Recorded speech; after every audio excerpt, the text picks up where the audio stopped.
अमृताची फळे अमृताची वेली, अमृताची फळे अमृताची वेली, तेची पुढे चाली बीजाचीही. ऐशियाचा संग देई नारायणा, ओलावा वचना जयाचिया.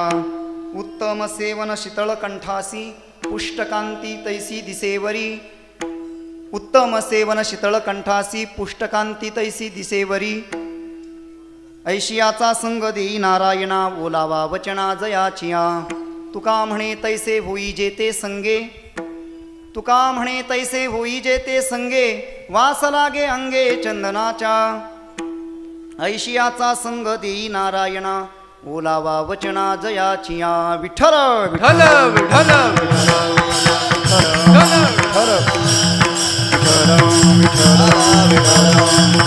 पांडुरंगा करू प्रथम नमन,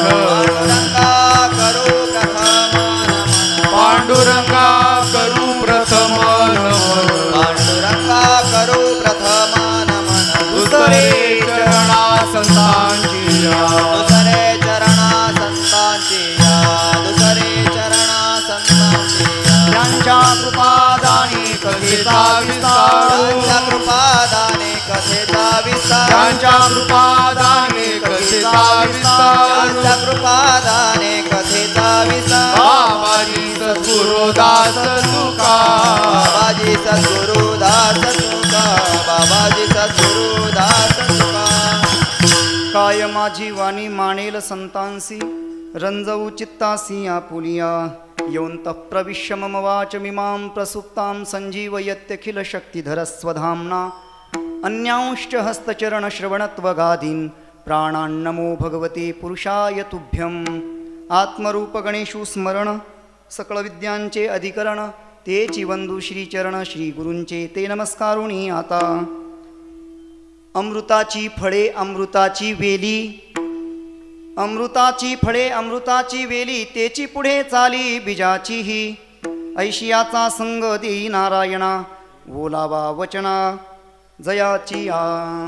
प्रस्तुत प्राप्त प्रसंगी सेवेसाठी घेतलेला अभंग जगद्गुरु तुकोबाराय यांचा असून तुकोबाराय या अभंगामध्ये परमात्मा पंढरीनाथाकडे संतांच्या संगतीविषयी मागणी करतायत. विठ्ठल विठ्ठल विठ्ठल विठ्ठल विठ्ठल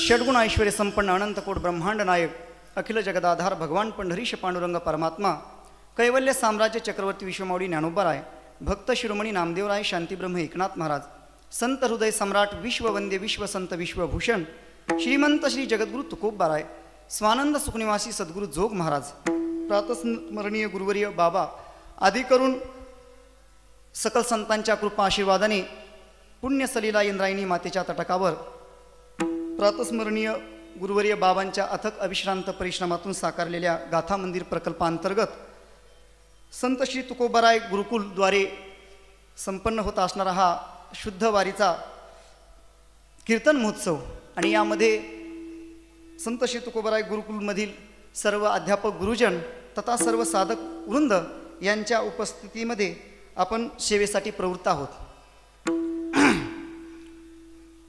पवित्र पावन असा हा अधिक मासाचा पर्वकाळ आहे आणि त्यामध्ये वर्षभरामध्ये आपण जो काही पर्वकाळ अनुभवत आहोत तोही या ठिकाणी प्राप्त झालेला आहे.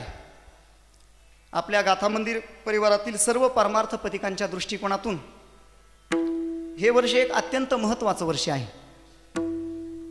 ज्या महापुरुषांनी ज्या गुरुदेवांनी आपल्या संपूर्ण जीवनामध्ये अव्याहतपणे अमृतत्वाची साधना केली, उपासना केली आणि ते अमृतत्व प्राप्त करून घेतलं आणि त्या अमृतत्वाचं सिंचन, त्या अमृतत्वाचा वर्षाव सबंध महाराष्ट्रभर करत आहेत आणि त्यांचा हा अमृतमय जीवनाचा अमृत महोत्सवाचा हा सगळा पर्वकाळ या ठिकाणी जवळजवळ येऊन ठेपत चाललेला आहे. अभंग घेतल्यानंतर आपणा सर्वांच्या लक्षात आलंच असेल, आपण या सगळ्या सुवर्ण संधीमध्ये काहीतरी अवगाहन करावं म्हणून हा अभंग घ्यावासा वाटला.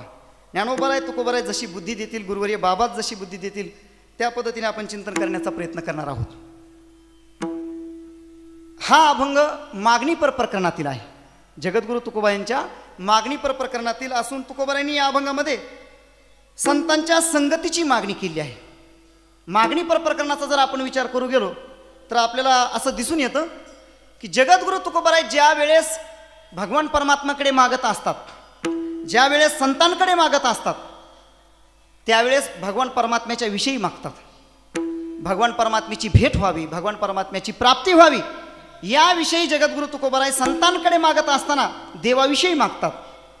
कृपाळू सज्जन तुम्ही संतजन करा समाधान चित्त माझे, आठवण तुम्ही द्यावी पांडुरंगा, किंवा माझी सांगा काकुलती, किंवा तुम्ही संत सारे कृपेचे सागर निरूप हा फार सांगा देवा. संतांकडे मागत, देवाकडे मागत असताना संतांविषयी मागणी करतात. आणि ज्यावेळेस जगद्गुरु तुकोबाराय देवाकडे मागतात, देवाकडे मागत असताना संतांच्या भेटीविषयी, संतांचं दर्शन व्हावं, संतांची संगती घडावी, नव्हे नव्हे संत महात्म्यांच्या मला स्वाधीन करा, अशा पद्धतीचीही तुकोबाराय मागणी करतायत. मागणे ते एक तुझ प्रती आहे, मागणे ते एक तुझ प्रती आहे, मागणे ते तुझ प्रती आहे, मागणे ते तुझ प्रती आहे. देशी तरी पाहे, देशी तरी पाहे पांडुरंगा, या संतांसी निरवी हेची मज दे, या संतांसी निरवी हेची मज दे. देशी तरी पाहे, देशी तरी पाहे पांडुरंगा, या संतांची निरवी हेची मज दे, या संतांची निरवी हेची मज दे. मागणे ते एक हेची आहे आता, मागणे ते एक हेची आहे आता. मागणे ते एक हेची आहे हा हा आता, मागणे ते एक हेची आहे आता. नाममुखी संत संग देई, नाममुखी संत संग देई, तरीच हा जीव सुख पावी माझा, तरीच हा जीव सुख पावी माझा. नाममुखी संत नाममुखी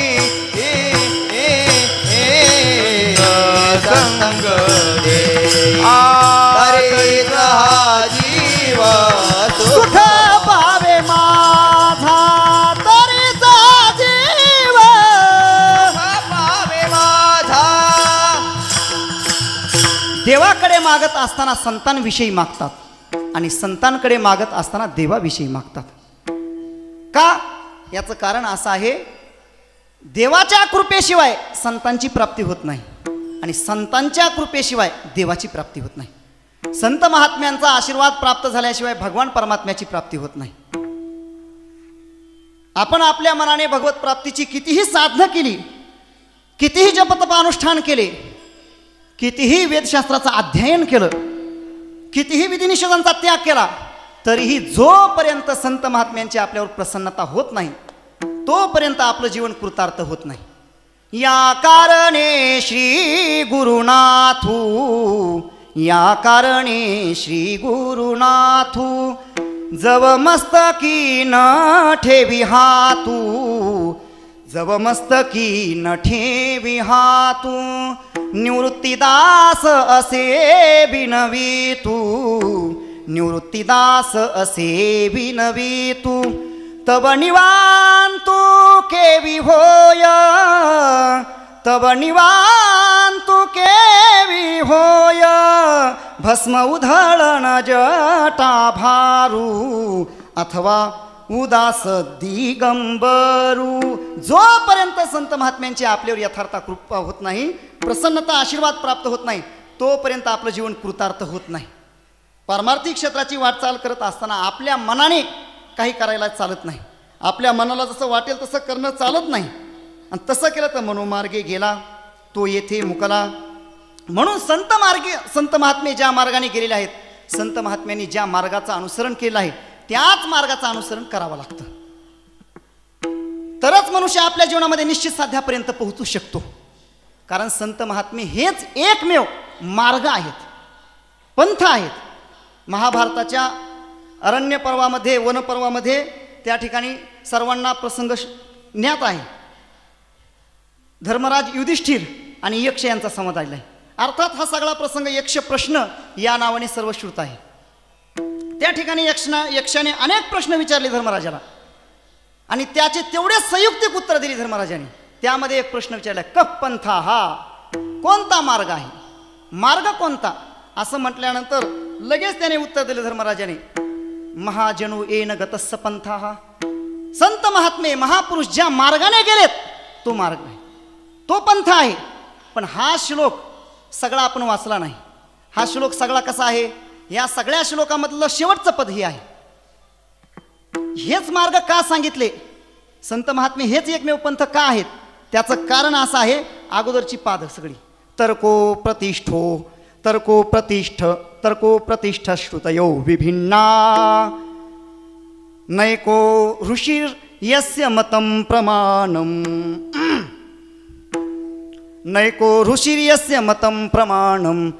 धर्मस्य तत्वं निहितं गुहायां महाजनो येन गतस्स पंथाः. ही सगळी कारण मीमांसा सांगितली. आणि म्हणून यासाठीच मार्ग दाऊनी गेले आधी, मार्ग दाऊनी गेले आधी, मार्ग दाऊनी गेले आधी,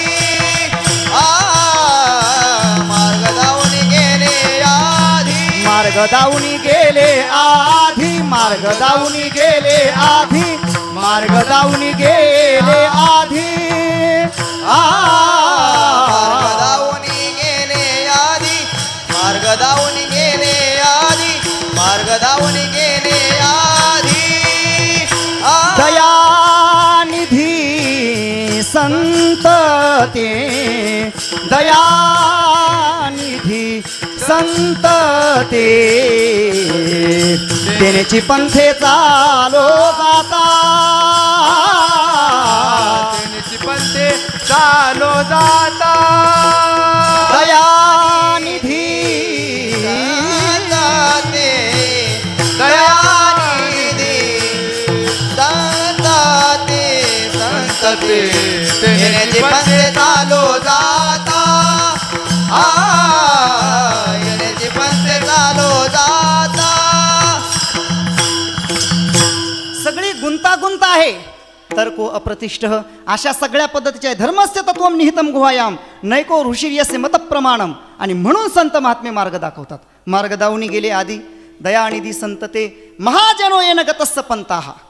ज्ञानोबराय ज्ञानेश्वरीच्या 17व्या अध्यायामध्ये बोलतायत, जर कोणी एखादा साधक श्रद्धापूर्वक अनुष्ठान करून संत महात्मे ज्या मार्गाने गेलेले आहेत त्या मार्गाचं अनुसरण करेल तर संत महात्म्यांना ज्या फलाची प्राप्ती झालेली आहे, संत महात्म्यांना जी अवस्था प्राप्त झालेली आहे, जो बोध प्राप्त झालेला आहे, तोच बोध मागावून येणाऱ्या साधकाला देखील प्राप्त होईल. व्यवहारामध्ये असं घडत नाही. व्यवहारात असं घडत नाही. व्यवहारामध्ये एखादा यशस्वी उद्योगपती उद्योगाची वाटचाल करून जर त्याच्या जीवनामध्ये ऐश्वर्य व्यावहारिक दृष्टीने प्राप्त झालेला असेल तर त्याचं ते ऐश्वर्य पाहिल्यानंतर त्याचं चरित्र वगैरे लिखाण केलं जातं. ते कुठेतरी पेट्रोल पंपावर कामाला होते, आमकं होतं तमकं होतं आणि एवढी सगळी भराभराट केली त्यांनी. मग ते सगळं ऐकून कुणीतरी एखादा गरीब मनुष्य तसा प्रयत्न करतो. उद्योगामध्ये खूप त्या ठिकाणी तो श्रम घेतो, परिश्रम घेतो. काय आहे, आर्य चाणक्याने सुद्धा असं म्हटलेलं आहे, उद्योगे नास्ति दारिद्र्यम. उद्योग जर मनुष्य करत राहिला तर त्याचं दारिद्र्य नष्ट होतं. अनेक प्रयत्न करतो, सगळं करतो, परंतु त्याच्या पदरामध्ये मात्र काही तशा पद्धतीची भरभराट पडत नाही. तसं व्यावहारिक दृष्टीने ऐश्वर्य प्राप्त होत नाही. पण परमार्थामध्ये असं नाही. परमार्थामध्ये एखादा साधक, नवीन साधक संत महात्मे ज्या मार्गाने गेले आहेत त्या मार्गाचं जर तू अनुसरण करत असेल, संतांना ज्या फलाची प्राप्ती तेच फळ याच्यासाठी ठेवलेलं आहे. तयांची आचरता पाऊली पाऊले पाहुणी सात्विकी श्रद्धा चाले, तो तेची फळ ठेविले ऐशील आहे, तेची फळ ठेविले. ज्ञानोबरायांना जो पद प्राप्त झाला तोच पुढच्या मागवून येणाऱ्या सगळ्या संतांच्या ठिकाणी, नवे नवे स्वानंद सुग्नवाशी सद्गुरू जोगमारांच्या ठिकाणी देखील तोच बोध आहे. बोधामध्ये फरक पडत नाही. आता हयातीत असणारी सगळी संत मंडळी त्यांच्या ठिकाणी देखील प्रातस्मरणीय गुरुवर्य बाबांच्या देखील ठिकाणी तोच बोध आहे. बोधामध्ये बदल नाही, तोच लाभ आहे. श्रद्धापूर्वक जर अनुष्ठान करल म्हणून संत महात्मे ज्या मार्गाने गेलेले आहेत त्याचं अनुसरण करावं लागतं. आणि मग संत महात्मे ज्या मार्गाने, संत महात्म्यांचं आचरण घडण्यासाठी, संतांचं अनुकरण घडण्यासाठी, अर्थात संत महात्म्यांची त्याच्यासाठी संगती आवश्यक आहे. संगती प्राप्त झाली पाहिजे. संत महात्म्यांचं जवळून आपल्याला त्या ठिकाणी आचरण दिसतं, मग तशा पद्धतीने आपल्याला आचरण करण्यासाठी संतांची संगती अत्यंत आवश्यक आहे. म्हणूनच जगद्गुरु तुकोबारायांनी अनेक ठिकाणी संतांच्या संगतीची मागणी केलेली दिसते. अनेक अभंगातून तुकोबाराय संतांच्या संगतीविषयी देवाकडे प्रार्थना करताना दिसत आहेत. मनुष्याच्या जीवनामध्ये संतांची संगती ही अतिशय महत्त्वाची आहे. मानवी जीवनाचा सर्वांगीण उत्कर्ष, मनुष्याचा सर्वंकष विकास घडण्याकरिता जे महत्त्वाचे घटक सांगितलेले आहेत त्यापैकी संतांची संगती एक अत्यंत महत्त्वाचा घटक आहे. मानवी जीवनाची जडणघडण ज्या पैलूच्या द्वारे होत असते त्यापैकी जे काही पैलू सांगितलेले आहेत त्यामध्ये संस्कार, आहार, विहार आणि संगती. संस्कार, आहार, विहार आणि संगती या 4 गोष्टींच्या माध्यमातून मनुष्याचं सर्वांग परिपूर्ण जीवन घडत असतं. मनुष्याच्या जीवनामध्ये संस्कार फार महत्त्वाचे आहेत. जसे त्याच्या जीवनामध्ये संस्कार असतात तशा पद्धतीने त्याचा पिंड तयार होत असतो. आणि हे संस्कार ही गोष्ट अशी आहे की कळत न कळत अप्रत्यक्ष रूपाने कोणाचे तरी आपल्यावर संस्कार त्या ठिकाणी होत असतात. एकदम सूक्ष्म पद्धतीने होतात आणि दीर्घकालपर्यंत टिकतात ते संस्कार, कोणाचेही असो. हे संस्कार नेमके घडतात कसे, कशा पद्धतीने घडतात, कुठे घडतात, याविषयी महाभारताच्या उद्योग पर्वामध्ये फार मार्मिक विचार आलेला आहे. यादृशै सन्निविशते यादृशांश्चोपसेवते यादृक् गिच्चेच्च भवितुम तादृक् भवति पुरुषः. मनुष्य ज्या प्रकारच्या लोकांमध्ये उठतो बसतो, ज्या प्रकारच्या लोकांची सेवा करतो, ज्या प्रकारच्या लोकांची अपेक्षा करतो, त्यांच्यामध्ये राहत असताना कळत न कळत त्यांचे संस्कार याच्यावर होत असतात. आणि तशा पद्धतीने तो पुढं घडत असतो आणि तशी त्याची जीवनाची वाटचाल होत असते. मनुष्याच्या जीवनामध्ये चांगले संस्कार प्राप्त होणं हे देखील भाग्याचं लक्षण आहे. संस्काराप्रमाणेच आहार देखील फार महत्त्वाचा आहे. जेवढे संस्कार महत्त्वाचे तेवढा आहार महत्त्वाचा आहे. कारण जसा मनुष्य आहार सेवन करतो, जसं अन्न खातो तसं त्याचं मन बनत असतं. छांदोग्य उपनिषदामध्ये उद्दालक ऋषी ज्यावेळेस शतकेतूला उपदेश करतात त्याच्यामध्ये त्यांनी काही तत्त्वज्ञानाचा तो उपदेश आहेच, पण मधून मधून जो काही उपदेश केला आहे तो फार मार्मिक आहे. त्याच्यातला हा एक उपदेश आहे, अन्नमयम ही सौम्य मनः. हे सौम्य अन्नमनम ही मनः, अन्नमयम ही मनः. हे सौम्या, हे शिष्या, हे जे आपलं मन आहे हे अन्नापासून तयार होतं. आणि पुढे 7व्या अध्यायामध्ये सुद्धा हाच विस्तार आलेला आहे. आहार शुद्धौ सत्वशुद्धी सत्वशुद्धौ ध्रुवा स्मृती स्मृती लंबे सर्व ग्रंथीनाम विप्रमोक्ष. मनुष्य जशा आता ज्ञानोबराय बोलतायत ना, तेवी जैसा घेपे आहारू धातू तैसाची होय आकारू आणि धातू ऐसा अंतरू भावो पोखे. जसा आपण आहार घेतो तसं मनुष्याचं जीवन घडत असतं. प्रातस्मरणीय गुरुवर्य वैकुंठवासी विठ्ठल बाबा अन्नाच्या संबंधाने 2-4 दोष सांगायचे, 3 दोष सांगायचे. बाबा बुवा, अन्न खात असताना थोडासा विचार केला पाहिजे. काही अन्न आश्रय दोषाने युक्त असतं, काही अन्न स्वभाव दोषाने युक्त असतं, काही अन्न निमित्त दोषाने युक्त असतं. सामान्य मनुष्य याचा काहीच विचार करत नाही. समोर जो पदार्थ आलाय तो सेवन करत राहतो, परंतु याचे फार दीर्घकालीन परिणाम मनुष्याच्या जीवनावर राहत असतात, आहाराचे सुद्धा. म्हणून काही महात्मे आहाराच्या बाबतीमध्ये फार सजग असतात. एक संत महात्मे तीर्थयात्रा करत होते आणि तीर्थयात्रा करत असताना भारताची तीर्थयात्रा चाललेली ही दरकोस दलमजल ज्या गावामध्ये रात्र होईल त्या ठिकाणी मंदिरामध्ये थांबायचं आणि दुसऱ्या दिवशी वस्ती कर वस्ती आला, प्रातःकाळी निघून गेला, याने याप्रमाणे पुढची वाटचाल करत असायची. एका गावातील प्रसंग आहे, त्या ठिकाणी थांबले. सायंकाळची वेळ झालेली होती आणि गावातली सगळी मंडळी आली आणि यांचं तेजस असं होतं महाराज, यांच्याकडे पाहिला की मनुष्य प्रभावित व्हायचा. काय आहे, संत महात्म्यांची काही लहरी असतात, स्पंदनं असतात. त्यांच्या जवळ मनुष्य गेला की आपोआप अंतःकरणामध्ये सात्विकता निर्माण होते. त्यांचं ते तेज असतं. स्वानंद सुखनिवासी सद्गुरू जोग महाराजांच्या चरित्रातील प्रसंग आहे. महाराज ज्यावेळेस पालखी सोहळ्याचे अध्यक्ष होते त्यावेळेस पालखी सोहळा त्यांनी अडवला. कोलोराची साथ आली म्हणून, साथ आली म्हणून, साथीचा रोग आला म्हणून वाखरीलाच पालखी थांबवली. महाराज त्या इंग्रज अधिकाऱ्याच्या तंबूमध्ये गेले. महाराज गेले की तो जो इंग्रज अधिकारी होता तो ताटकन उभा राहिला आणि शालूट मारला महाराजांना त्यांनी. आता त्याला काय माहिती होतं का हे कोण साधू आहेत कोण संत आहेत, पण त्यांच्या एक लहरी असतात. या महापुरुषांना पाहिल्यानंतर गावातली सगळी भाविक मंडळी जमा झाली आणि विनंती करू आली, महाराज आज आमच्या घरी जेवायला या, आमच्या घरी जेवायला या, आम्ही व्यवस्था करू तुमची. महाराजांनी सांगितलं, एक भुक्तम सदारोग्यम, द्विभुक्तम बलवर्धनम, त्रिभुक्तम व्याधी पिणास्यात, चतुर्भुक्तम मृत्यू ध्रुवम. माझा असा नियम आहे, एक भुक्तम सदारोग्य, मी एकदाच जेवण करत असतो. बरं ठीक आहे. एका भाविकाने सांगितलं, महाराज उद्या माझ्याकडे जाता, निघायच्या वेळेला माझ्याकडे जेवण करून निघा तुम्ही. आणि मग महाराजांची चर्चा पसरली. महाराजांनी सत्संग केला. गावातील जो एक शेठजी होता, ग्रामणी, ग्रामाधिकारी, त्याच्यापर्यंत ही बातमी पसरली. आणि मग तो दुसऱ्या दिवशी सकाळी आला. तो आल्यानंतर महाराजांना त्यानेही विनंती केली, महाराज तुम्ही माझ्याकडे आज जेवायला या. महाराजांच्या लक्षात आलं की आपल्याला एका भाविकाने आमंत्रण दिलं आहे. महाराजांनी सांगितलं की बाबा मला एका भाविकाने आमंत्रण दिलं, त्याच्याकडे जावं लागेल. नाही नाही म्हटलं, तुम्हाला माहिती का मी कोण आहे? ग्रामाधिकारी आहे, माझं ऐकलं पाहिजे तुम्हाला. आता त्याचं ते सगळं वर्तन पाहिल्यानंतर महाराजच्या लक्षात आलं की असू द्या म्हटले. महाराज म्हणले, एक काम करा, तुम्ही दोघंही तुमचं अन्न घेऊन या, दोघंही तुमची ताटं घेऊन या, मी मंदिरामध्ये जेवण करतो, कोणाच्याच घरी जात नाही. आणि दोघांनीही आपापली ताट भरून आणली. महाराजांनी जेवायला प्रारंभ करण्याच्या अगोदर सगळी माणसं जमा झाली होती. महाराजांनी त्या दोघांचंही अन्न असं घेतलं मुठीमध्ये आणि वर उचललं. ज्या मुठीमध्ये श्रीमंताचं अन्न होतं, गावच्या शेठजीचं अन्न होतं, ती मूठ दाबली, तिच्यातून रक्त खाली पडू लागलं. आणि गरिबाची मूठ दाबली, दूध खाली पडू लागलं. असं म्हटल्यानंतर सगळेजण आश्चर्यचकित झाले ना आता हा सगळा प्रकार पाहून. तो ग्रामाधिकारी तर पुरता त्या ठिकाणी तो हात जोडून म्हटला, महाराज हा काय प्रकार झाला, कशामुळं असं झालं? मी तर असं काही केलेलं नाही, हा सगळा शाकाहारी आहार आहे, असं काय झालं, हे कशामुळं घडलं? महाराजांनी सांगितलं, बाबा रे, अन्नम ही मनुष्याणाम दुष्कृतम अश्नात, दुष्कृतम अन्नम ही दुष्कृतम ही मनुष्याणाम अन्नम आश्रित्य तिष्ठती. असा नियम आहे. स्मृती ग्रंथामध्ये असं वाक्य आलेले आहे, दुष्कृतम ही मनुष्याणाम अन्नम आश्रित्य तिष्ठती. यो अश्नाती यो ही यस्यान्नम स तस्य किलबिषम अश्नाती. असा नियम आहे. मनुष्याचं पाप हे त्याच्या अन्नामध्ये त्या ठिकाणी संक्रमित झालेलं असतं. आणि तुझं जे अन्न आहे हे सगळं अन्न असं आहे की तू कोणाची तरी लुटमार करून, कोणाला तरी दबाव देऊन अशा पद्धतीने कमवलेलं धन आहे. आणि ते सगळं धन, त्यामुळे हे सगळं अन्न दूषित झालेलं आहे. आणि हे दाबलं की अर्थात दुसऱ्याचं रक्त शोषण करून तू धन मिळवलेलं असल्यामुळे तुझ्या अन्नातून खाली रक्त पडत आहे. आणि हा जो भाविक आहे बिचारा, याने आपल्या कष्टाने धन मिळवलेलं आहे, त्याच्यापासून हे अन्न प्राप्त केलं असल्यामुळे याच्यातून दूध पडत आहे. मला सांगायचं काय की अन्नामध्ये फार मोठा दोष असू शकतो. स्वानंद सुखनिवासी सद्गुरू जोग महाराजांच्या चरित्रातील प्रसंग आहे. महाराज ज्या वेळेस मुंबईला गेले, श्रीमंत बयाजी काळे आणि त्यांचे बंधू यांचा वाट्याचा तंटा मिटवण्यासाठी महाराज त्या ठिकाणी गेले होते. आणि बरोबर मामासाहेबही होते.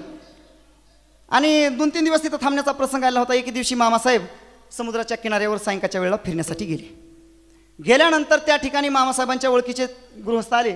आणि मामांना काही खबर नव्हती. मामा फिरत होते, आपला हरिपाठ वगैरे नित्यनेम आपला काहीतरी सायंकाळचं करत होते.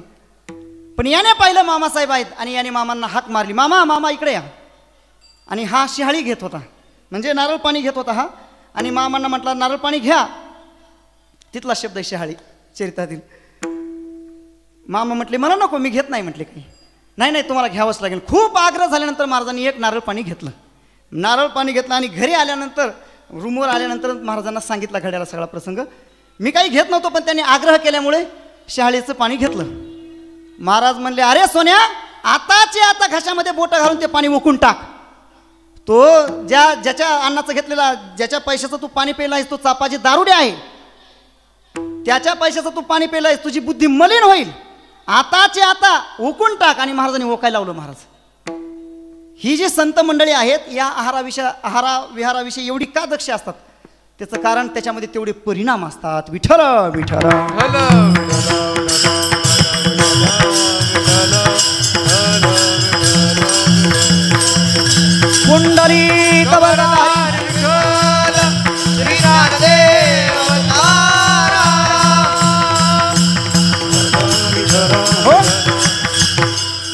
आहाराप्रमाणेच मनुष्याच्या जीवनामध्ये विहार देखील फार महत्त्वाचा आहे.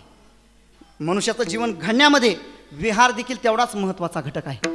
मनुष्याच्या जीवनामध्ये जेवढा विहार असेल, अर्थात जेवढं फिरणं असेल, ते कुठेही नाही, चांगल्याच ठिकाणी तीर्थक्षेत्राच्या ठिकाणचंच. विहार जेवढा असेल तेवढा मनुष्य चाणाक्ष होतो, त्याच्या ठिकाणी शहाणपणा येतो. कोणत्या मनुष्याची बुद्धी विकास पावते, कोणाच्या बुद्धीचा विकास घडतो, कोणाची बुद्धी परिपक्व होती, कोणाच्या बुद्धीमध्ये प्रगल्भता येते, असं विचारल्यानंतर एका ठिकाणी चिंतन आलेलं आहे. तस्य विस्तारिता बुद्धी ही तैलबिंदुम इवांभसी. त्याची बुद्धी प्रसरण पावते. कोणाची? वर पाद आलेली आहेत. यस्तु संचरते देशान यस्तु सेवेत पंडितान. जो विहार करतो, जो संचार करतो देशामध्ये, त्याची बुद्धी ज्याप्रमाणे पाण्यावर तेलाचा थेंब पडल्यानंतर तो तेलाचा थेंब जसा प्रसरण पावतो, त्याप्रमाणे माणसाची बुद्धी अशी प्रसरण पावत असते. संत महात्म्यांच्या सहवासात गेल्यानंतर, विहार केल्यानंतर. आता ज्ञानोबराय देखील बोलतायत का नाही, ना तरी नगरांतरी वसिजे तरी नागराचे होईजे. महाराज इथं येण्याच्या पूर्वी आणि गावाकडं असण्याच्या पूर्वी याच्यामध्ये आपणाला सुद्धा आपलं तफावत जाणवतं. कारण हे नगर आहे. ना तरी नगरांतरी वसिजे. किंवा स्वामींची एक उक्ती आहे, समर्थ रामदास स्वामींची उक्ती आहे, केल्याने देशाटन अंगी येते शहाणपण. जी माणसं विहार करत नाहीत, जी माणसं फिरत नाहीत, ती बहुधा एकांगी बनलेली दिसतात. त्यांची सगळी मतं एकांगी असतात. मनुष्याच्या जीवनामध्ये जेवढं स्थलांतर असेल तेवढं स्थित्यंतर होत राहतं. आणि याच्या पुढे जाऊन सांगायचं झालं तर जेवढं स्थलांतर मोठं तेवढं स्थित्यंतर मोठं. आता आपल्या जीवनामध्ये जे हे स्थित्यंतर आलेलं आहे, हे आपण स्थलांतर केल्यामुळेच आलेलं आहे. तुम्ही या ठिकाणी टाळ घेऊन उभे आहात, हे मृदंग वाजवतायत, मी या ठिकाणी कीर्तन करतोय, म्हणजे आपण सगळेजण मिळून कीर्तनामध्ये आहोत, उपस्थित आहोत. कशामुळे? स्थलांतर केल्यामुळे. म्हणून आपल्यामध्ये हे स्थित्यंतर झालं. जर आपण स्थलांतर केलं नसतं आणि आपण आपल्या गावातच राहिला असतो तर आपण काय केलं असतं, थोडंसं अंतर्मुख होऊन विचार करायला पाहिजे. मनुष्याच्या जीवनामध्ये जी काही प्रगती होत असते त्याला कारण विहार देखील तेवढाच महत्त्वाचा आहे. अर्थात संस्कार, आहार, विहार हे जेवढे महत्त्वाचे आहेत ना, तेवढी संगतीही महत्त्वाची आहे. आणि तीही साधू संतांची संगती महत्त्वाची आहे. संतांच्या संगतीमध्ये या तिन्ही गोष्टींचा अंतर्भाव होतो. संत महात्म्यांच्या संगतीमध्ये चांगले संस्कार प्राप्त होतात. संतांच्या संगतीमध्ये सात्विक आहार प्राप्त होतो. संतांच्या संगतीमध्ये तीर्थक्षेत्रांचा विहार घडतो. तीर्थयात्रे सुखी जाऊ, वाचे विठ्ठल नाम घेऊ, संतान संगे सेवू, वासुदेव धनीवरी. विहारही घडतो, चांगला आहारही घडतो, संस्कारही घडतात. म्हणून मानवी जीवनाच्या उत्क्रांतीसाठी, सर्वांगीण विकासासाठी अत्यंत महत्त्वाची संत महात्म्यांची संगती आहे. आणि हे जाणूनच जगद्गुरु तुकोबाराय भगवान परमात्म्याकडे अनेक अभंगातून प्रार्थना करताना दिसत आहेत. तुकोबारायांनी भगवान परमात्म्याकडे संत महात्म्यांची संगती मला प्राप्त व्हावी याविषयी अनेक अभंगातून प्रार्थना केली, मागणी केलेली, हट्ट धरलेला आहे, संतांची संगती मला प्राप्त व्हावी. परंतु आज सेवेसाठी जो घेतलेला अभंग आहे याच्यामध्ये जगद्गुरु तुकोबाराय मात्र आपल्याला ज्या संतांची संगती अपेक्षित आहे त्यांचं स्वरूप सांगतायत. संत महात्म्यांचं स्वरूप सांगतायत. कसे आहेत ते संत महात्मे? ते संत महात्मे त्यांच्या जीवनामध्ये कार्यानेही, स्वरूपानेही आणि कारणानेही अमृत स्वरूप असावेत. त्यांच्या ठिकाणी कार्यामध्येही अमृत असावं, स्वरूपामध्येही अमृत असावं, कारणामध्येही अमृत असावं. कार्य, कारण, स्वरूप अमृत स्वरूप असावं. याच्यासाठी कोणती तरी उपमा पाहिजे. परंतु तुकोबारायांना काही उपमा सापडत नाही. तुकोबारायांनी त्या ठिकाणी एक अशी अलौकिक वेल शोधून काढली. अलौकिक वेल अशी आहे आणि ती वेल शोधून काढल्यानंतर ती वेल अमृताची आहे, अमृताची वेल आहे. अशा उपमेने जगद्गुरु तुकोबाराय आज सेवेसाठी घेतलेल्या अभंगाच्या प्रथम चरणातून संत महात्म्यांची लक्षणा करतायत. अमृताची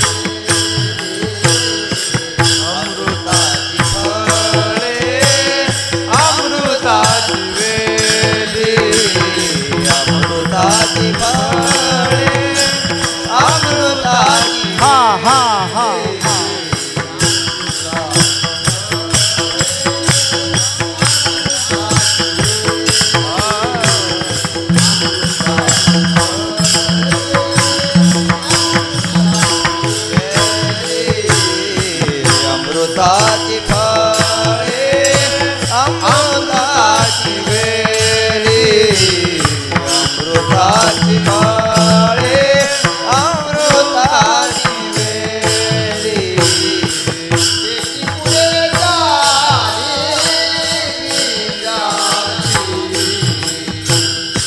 त्याची पुढे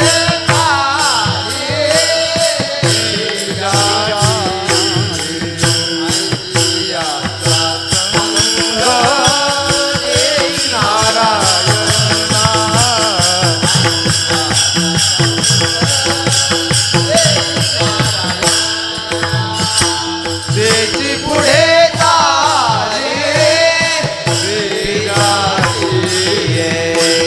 त्याची पुढे ताली ऐसियाचा संग दे नारायणा ऐसियाचा संग दे नारायणा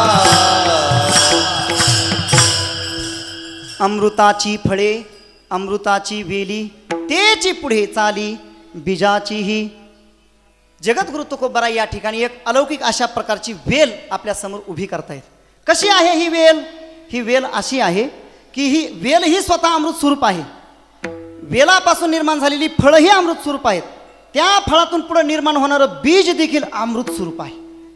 जगद्गुरु तुकोबरायांना ज्या संतांची संगती अपेक्षित आहे, ज्या संतांची संगती हवी आहे, त्यांच्यासाठी उपमेने हे लक्षण करतायत तुकोबराय. खरं म्हणजे तुकोबरायांच्या गाथेचं चिंतन करत असताना आपल्याला बरेच प्रसंग असे दिसून येतात. म्हणजे काही गोष्टी दिसून येतात. तुकोबरायांची शैली दिसून येते की कधी कधी तुकोबराय असं करतात. म्हणजे कधी कधी बहुधा असं दिसतं की संत महात्म्यांचं वर्णन करायचं असेल, संतांच्या संगतीची अपेक्षा करायची असेल, संतांच्या कार्याचं वर्णन करायचं असेल, तर सरळ सरळ संतांचं नाव न घेता किंवा संत हा सामान्य शब्द न वापरता लक्षणाने संतांचं वर्णन करताना दिसत आहेत. मोकळे मन रसाळ वाणी याची गुणी संपन्न. या सगळ्या अभंगात असे कित्येक अभंग आहेत. आपला पंढरपूरचा जो अभंग आहे, पवित्र सोवळी एक तीच भूमंडळी ज्यांचा आवडता देव, संतांचं वर्णन आहे. परंतु संत असा सामान्य शब्द कुठेही अभंगात पाहायला मिळणार नाही, पण संतांचंच वर्णन आहे. असे पहा तुम्ही, म्हणजे व्यवहारामध्ये सुद्धा असं घडतं. नाव न घेता वर्णन केलं जातं किंवा नाव न घेता एखादी गोष्टी सांगितली जाते. नकार न देताही त्या ठिकाणी नकार दिला जातो. लोकमान्य टिळकांच्या जीवनातील प्रसंग आहे. लोकमान्यांकडे एक मनुष्य आला. लोकमान्य घरी नव्हते आणि त्यांनी त्यांच्या पत्नीला विचारलं, का हो टिळक घरात आहेत का? त्यांच्या मंडळीने पाहिलं, खुंटीवर पगडी दिसत नाही. पगडी दिसत नाही. आलेल्या व्यक्तीला वाटलं यांना थोडंसं ऐकायला कमी दिसते. ते जरा थोडंसं पुढं आले आणि त्यांनी सांगितलं, अहो टिळक घरात आहेत का? त्यांनी सांगितलं की जोडेही दिसत नाहीत. यांना असं वाटलं यांना ऐकायलाच कमी, थोडंसं पुढे जाऊनच सांगू आपण. अहो ऐकलं का मी काय म्हणतोय? टिळक घरात आहेत का? त्यांनी सांगितलं काठीही दिसत नाही. तो मनुष्य म्हणला कमाल झाली, आता किती मोठ्या जोरात बोलायचंय. त्यांनी टाळ्या वाजविल्या. त्यांनी पाहिलं, अहो मी काय म्हणतोय टिळक घरात आहेत का? तेव्हा त्या माता माऊलींनी सांगितलं, अहो जे टिळक घराच्या बाहेर पडत असताना पायात जोडे घातल्याशिवाय बाहेर पडत नाहीत, डोक्यामध्ये पगडी घातल्याशिवाय बाहेर पडत नाहीत, हातात काठी घेतल्याशिवाय बाहेर पडत नाहीत, भल्या माणसा ज्या अर्थी या तिन्ही गोष्टी घरामध्ये नाहीत त्या अर्थी तू समजायला पाहिजे टिळक घरात नाहीत. अशा पद्धतीनं बरेच वर्णन करतायत, म्हणजे सांगतायत नाव न घेता. कारण आपल्याकडे अशी पद्धती आहे भारतीय संस्कृतीची की पतीविषयी नाही शब्द वापरायचा नाही. म्हणून या माता माऊलींनी नाही शब्द येऊच दिला नाही. टिळक दिसत का घरात? पगडी दिसत नाही, जोडे दिसत नाहीत, काठी दिसत नाही, पण टिळक नाहीत असं म्हटलं नाही. ही भारतीय संस्कृती आहे. त्या पद्धतीने तुकोबराय संत महात्म्यांचं वर्णन करत असताना संतांच्या संगतीचं वर्णन करत असताना आता आपण पहा, देववसे चित्ती त्याची घडावी संगती. या अभंगाचा आशय काय आहे हो? संतांची संगतीच मागितलेली आहे याच्यामध्ये सुद्धा. परंतु तरी देखील तुकोबरायांनी संतांचा असा सामान्य शब्द वापरला नाही. तुकोबरायांनी लक्षणा केली, ज्यांच्या चित्तामध्ये देव आहे त्यांची मला संगती घडावी. का बरं तुकोबरायांनी संत शब्द वापरला नाही? कदाचित बरं का अतिव्याप्त लक्षण झालं असतं. संत हा शब्द जर वापरला असता तर काही काहींचे नावं सुद्धा आडनावं सुद्धा संत असतात. कदाचित अतिव्याप्त झाला असेल म्हणून कदाचित, पण तसं काही नाही. वापरलेलं आहे इतर अभंगामध्ये सुद्धा तुकोबरायांनी. किती का अभंग आहेत. ज्या तुकोबारांनी अशी प्रार्थना केली, देवा मला त्या संतांची सेवा घडावी, आणि त्या संतांची सेवा घडण्यासाठी माझ्याकडे कुठलं बरं कोणतं पुण्य असेल. कोण पुण्यांचा होईन सेवक, कोणा पुण्यांचा होईन सेवक, कोण पुण्यांचा होईन सेवक, कोण पुण्यांचा होईन सेवक, ही द्वंद्वाधिक दुराविले, ही द्वंद्वाधिक दुराविले, जी द्वंद्वाधिक दुराविले, ही द्वंद्वाधिक दुराविले. ही सगळी जी भाषा आहे ह्या अभंगातली म्हणा, कोण पुण्यांचा होईन सेवक, ज्यांनी आपल्या जीवनातील द्वंद्वाधिक विकार दूर केलेले आहेत त्यांची सेवा मला कोणत्या पुण्याईच्या माध्यमातून प्राप्त होईल. अखंड दया तुझी प्रीती मज दे तयाची संगती. कित्येक अभंग आपल्याला, किंवा तुकोबारांचा एक गोड अभंग आहे, कोण पुण्य कोणा गाठी ज्यासी ऐसी यासी भेटी. तिसरं चरण घेऊ आपण डायरेक्ट. कोण हा भाग्याचा ऐसी यासी बोले वाचा, तुका म्हणे त्याचे भेटी होय संसाराशी तुटी. असा कोण आहे जी हरिधरीला मणी दिले संसाराशी पाणी. या ठिकाणी संतांचंच वर्णन आहे, परंतु संतांचं नाव घेतलेलं नाही. अगदी त्याप्रमाणे याही चरणामध्ये जगद्गुरु तुकोबाराय संतांचंच वर्णन करतायत. संतांनाच उपमेने संतांचं उपमानाने लक्षण सांगतायत, उपमानाने लक्षण सांगतायत. तरी सुद्धा तुकोबाराय आपल्याला आपल्यासमोर एक वेल उभी करतायत. तुकोबारायांना पाहता ज्या संतांची अपेक्षा आहे, ज्या संतांची इच्छा आहे, त्या संतांबद्दल सांगत असताना तत्सादृश्य कोणती वस्तूच नाही, उपमाच नाही. मग काय जगद्गुरु तुकोबारायांनी एक वेल निर्माण केली, आणि तीही उपमा देत असताना, सादृश्य दाखवत असताना वृक्ष योनीतील वेलच घेतली, वृक्ष घेतला नाही. वृक्ष का घेतला नाही, वेल का घेतली याचं चिंतन आपण पुढं पाहू. वेल घेतली, आणि ती वेल कशी आहे तुकोबाराय सांगतात की ती वेल अशी आहे, अमृताची फळे अमृताची वेली तेची पुढे चाली बीजाचीही. अशी ती अद्भुत स्वरूपाची वेल आहे. त्या वेलीची फळं देखील अमृत स्वरूप आहेत, बीज देखील अमृत स्वरूप आहे, स्वतः वेल देखील अमृत स्वरूप आहे. असं आहे की आता खरं म्हणजे तुकोबारांनी ही जी वेल कल्पलेली आहे, ही वेल जगामध्ये कुठेही अस्तित्वात नाही. आपल्यापैकी कोणाला दिसलेली आहे का हो अमृताची वेल, तिला अमृताची फळं लागलीत, अमृताचीच पुढं बीज निर्माण झालीत, अशी जगामध्ये कुठंही ही वेल अस्तित्वात नाही. परंतु तुकोबारायांनी ते आपल्या कल्पनेतून निर्माण केली आहे. आपल्या कल्पनेतून ही वेल सांगितलेली आहे. काय आहे, कधी कधी एखाद्या वस्तूचं ज्ञान उपमानाने करून द्यायचं असेल आणि तत्सादृश्य वस्तू तर जगामध्ये नसेल, तर कल्पनेने काल्पनिक तशा प्रकारची वस्तू निर्माण करून तिची उपमा द्यावी लागते. गीतेमध्ये सुद्धा प्रसंग पहा तुम्ही. भगवान परमात्म्याने विश्वरूप प्रगट केल्यानंतर त्या विश्वरूपाचा प्रकाश किती मोठा होता याचं महात्म्य सांगत असताना संजय धृतराष्ट्राला सांगतो, हे राजा, हा भगवान परमात्म्याच्या विश्वरूपाचा प्रकाश एवढा दिव्य होता, एवढा भयंकर होता की तिकडे कोणी पाहूच शकत नव्हतं. हा कसा होता नेमका, त्याने सांगितलंय, दिवी सूर्य सहस्रस्य भवेद द्युग पदोत्थिता यदि भास सदृशी सास्यात भासस्तस्य महात्मनः. असा होता. असा होता म्हणजे कसा होता, आकाशामध्ये एकाच वेळेस 1000 सूर्य जर उदयाला आले तर तो जो काही प्रकाश होईल, खरं म्हणजे तो प्रकाश त्या प्रकाशापुढे कमीच आहे. पण उपमास द्यायची झाली तर दुसरी कोणती उपमास नाही, म्हणून त्याची उपमा दिली. 1000 सूर्य एका वेळेस उदयाला आल्यानंतर जेवढा मोठा प्रकाश होईल त्याच्यापेक्षा कैक पटीने भगवान परमात्म्याच्या विश्वरूपाचा प्रकाश होता. ज्ञानोबारायांनी देखील अशा पद्धतीने असे अनेक प्रकारचे दाखले दिले आहेत ज्ञानेश्वरीमध्ये, जे अल्प म्हणजे कल्पनेच्या बाहेरचे किंवा अस्तित्वात नसलेली उदाहरणं दिली ज्ञानोबारायांनी. ज्ञानोबाराय म्हणतात एक असं औषध आहे, असं एक अलौकिक औषध आहे. कोणतं औषध, शके दाविताची रोगू फेडू आणि जिभे तरी नव्हे कडू, ते ओखदू नाही मा घडू. उपमा कैची, ज्ञानोबाराय म्हणतात हे असं औषध आहे. पहा, ज्ञानोबारायांना एका औषधाला दुसऱ्या औषधाची उपमा द्यायची, परंतु त्याच्यासाठी ज्ञानोबाराय असं औषध शोधतायत. कसं पाहिजे ज्ञानोबारायांना औषध, ज्ञानोबाराय म्हणतात ते औषध असं आहे.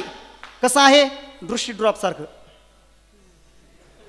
दृष्टी ड्रॉप सारखं नाही, ज्ञानोबाराय सांगतात ते औषध आहे नुसतं दाखवलं की आजार निघून जाईल. नुसतं त्या, आता मला तर वाटतं दृष्टी ड्रॉप दाखवलं तर डोळे येणार नाहीत. असं ते औषध आहे. नुसतं त्या औषधाकडे पाहिलं तरी रोग निवृत्त व्हावा. बरं खाण्याची वेळ आलीच तर ते मधुर असावं, गोड असावं. पण ज्ञानोबा म्हणतात काय करावं ते ओखदू नाही मा घडू उपमा कैची. असं औषधच या जगामध्ये नसल्यामुळे त्याची उपमा तरी मी कुठून देऊ. अगदी जगद्गुरु तुकोबारांची तशी अवस्था झाली. तुकोबाराय म्हणतात मला ज्या संतांची अपेक्षा आहे, ज्या संतांची संगती पाहिजे आहे, त्यांच्यासाठी जी उपमा द्यायची आहे ती उपमाच त्रैलोक्यामध्ये नाही. संत महात्म्यांना कशाचीच उपमा देता येत नाही, कशाचीच उपमा देता येत नाही महाराज. पहा तुम्ही कशाची उपमा. कोणी म्हणेल बाबा आम्ही परिसाची उपमा देऊ, नाही. परिस काय करतो, धातूला सोनं करतो, पण परिस रूप करत नाही.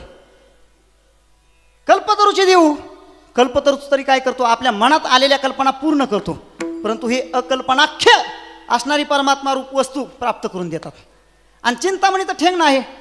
या वैष्णवांचे या संतांचे तरुणी दोने परिसा गाद देणे हे चिंतामणी ठेंगला. या संतांचे कल्पतरू दोने परिसा परिसा गाद देणे चिंतामणी ठेंगला. ह्या वस्तू प्राप्त करून देतात. अर्थात ह्या सगळ्या वस्तू कामधेनू कल्पतरू चिंतामणी आवडीची धनी पुरविती. आवडीची इच्छा पूर्ण करतात ह्या सगळ्या वस्तू कामधेनू कल्पतरू. परंतु यांची सुद्धा संत महात्म्यांना उपमा पुरत नाही. कोणी म्हणेल मग सूर्याची द्या, सूर्याची उपमा द्या. सूर्याची देखील उपमा संत महात्म्यांना पुरी पडू शकत नाही. सूर्याची उपमा देता येत नाही. संत महात्मे ज्ञानाचा प्रकाश देतात, तसा सूर्य देखील प्रकाश देतो. सूर्य प्रकाश देतो पण बरोबरच ताप देखील देतो. संत महात्मे ताप देत नाहीत, ज्ञान देतात, ताप देत नाहीत. ताप असल्यासारखं कदाचित वाटेल पण ताप देत नाहीत संत महात्मे. उलट तापलेल्यांना शीतळ करतात. तापलेला जो असेल तर त्याला शीतलता प्रदान करून देतात. आणि हा सूर्य काय करतो, म्हणून संत महात्म्यांच्या बाबतीमध्ये वर्णन करत असताना मार्तंड जे तापहीन, मार्तंड आहेत, सूर्य आहेत परंतु तापहीन आहेत, म्हणून सूर्याची देखील उपमा देता येत नाही. विठ्ठल विठ्ठल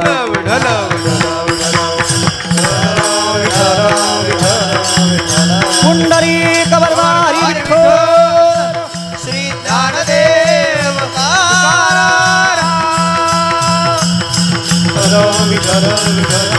हो.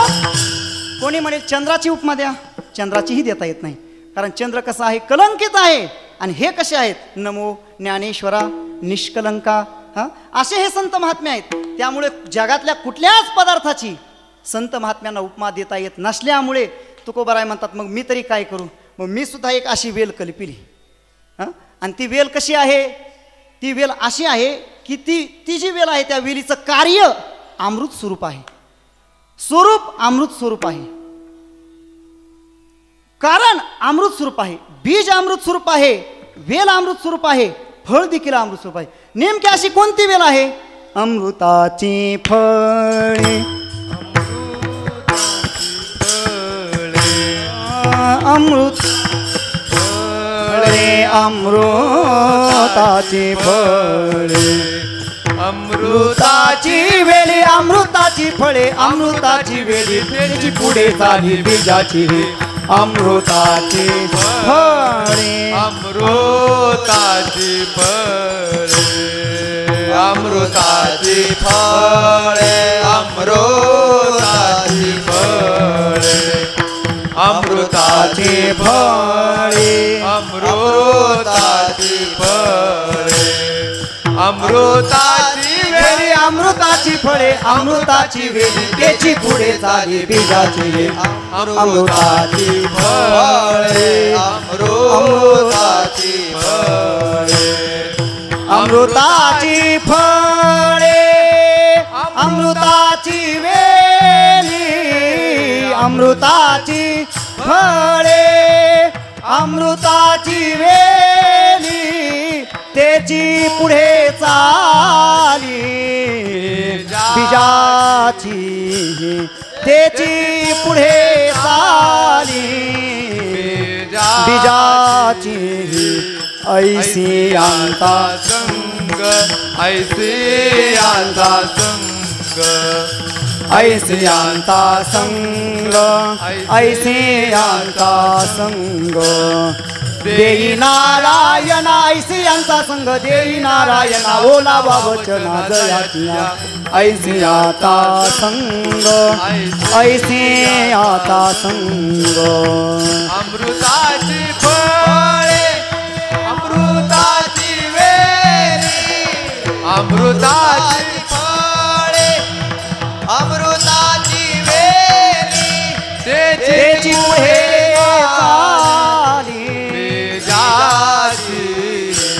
त्याची पुढे चाली बिजाची ऐसियाचा संग ऐसियाचा संग ऐसियाचा संग ऐसियाचा संग देई नारायण ऐसियाचा संग देई नारायण ओलावा वचना दयाचिया ऐसियाचा संग ऐसियाचा ती वेल नेमकी कशी आहे तुकोबराय बोलतायत अमृताची फळे अमृताची वेली त्याची पुढे चाली बीजाची अशी ही अलौकिक स्वरूपाची वेल आहे. ही जी वेल आहे या वेलीला फळ लागलेली ही अमृताची आहेत अर्थात हिचं कारण हे अमृत स्वरूप आहे बीज हे अमृत स्वरूप आहेत आणि स्वतः वेल सुद्धा अमृत स्वरूप आहे. आता या वेलीच्या ठिकाणी जे असणारे घटक आहेत हे संत महात्म्यांच्या ठिकाणी कशा पद्धतीने आहेत याचा आपल्याला विचार करावा लागेल. अगोदर अगोदर थोडंसं चिंतन करू तुकोबरांनी वेलच का घेतली वृक्ष घ्यायला काय हरकत होती कारण वेलीमध्ये जे 3 घटक सांगितलेले आहेत तेही वृक्षाकडे लावता येत होते ना मग वेलच का घेतली. वेल घेण्याचं कारण असं आहे वेल जी असते ती लवचिक असते आणि झाड ताठ असतं. वेल लवचिक असते वेलीची उपमा द्यायची ना संत महात्म्यांना मग संत महात्म्यातले काहीतरी गुण वेलीमध्ये आले पाहिजे म्हणून वेल घेतली तुकोबारांनी कारण संत महात्मे कसे असतात तो आपुले उत्तमत्व नाठवे पुढीला पुढील योग्य नवे एक सरे भूतमात्राची निनावी नमूच जैसे उंची उदक पडिले ते तळवटवर ये उगेले तैसे जीव मात्रा असे का नमी जे भूतदात देखिले हा स्वभाव उचित आहे. हा नमी जे भूतदात देखिले हा स्वभाव उचित आहे किंवा आपली नेहमीची ओळी का फळली या तरुची शाखा सहजे भूमीशी उतरे दे का तैसे जीव मात्रा असे का खालावती ते खरं म्हणजे ही प्रत्येक वेळेस ओळी गुरुवारी मोठी माऊली भेटली की आठवतीस तैसे जीव मात्र असे का खालावती ते आणि याचं फळ देखील त्यांना प्राप्त होतं महाराज. नम्र झाला भूता नम्र झाला भूता नम्र झाला भूता नम्र झाला भूता तेने कोंडिले आनंदा तेने कोंडिले आनंदा तेने कोंडिले अनंता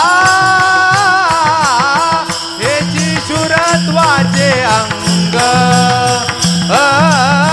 हेची शुरत्वाचे अंग तेने कोंडिले अनंता तेने कोंडिले अनंता तेने कोंडिले अनंता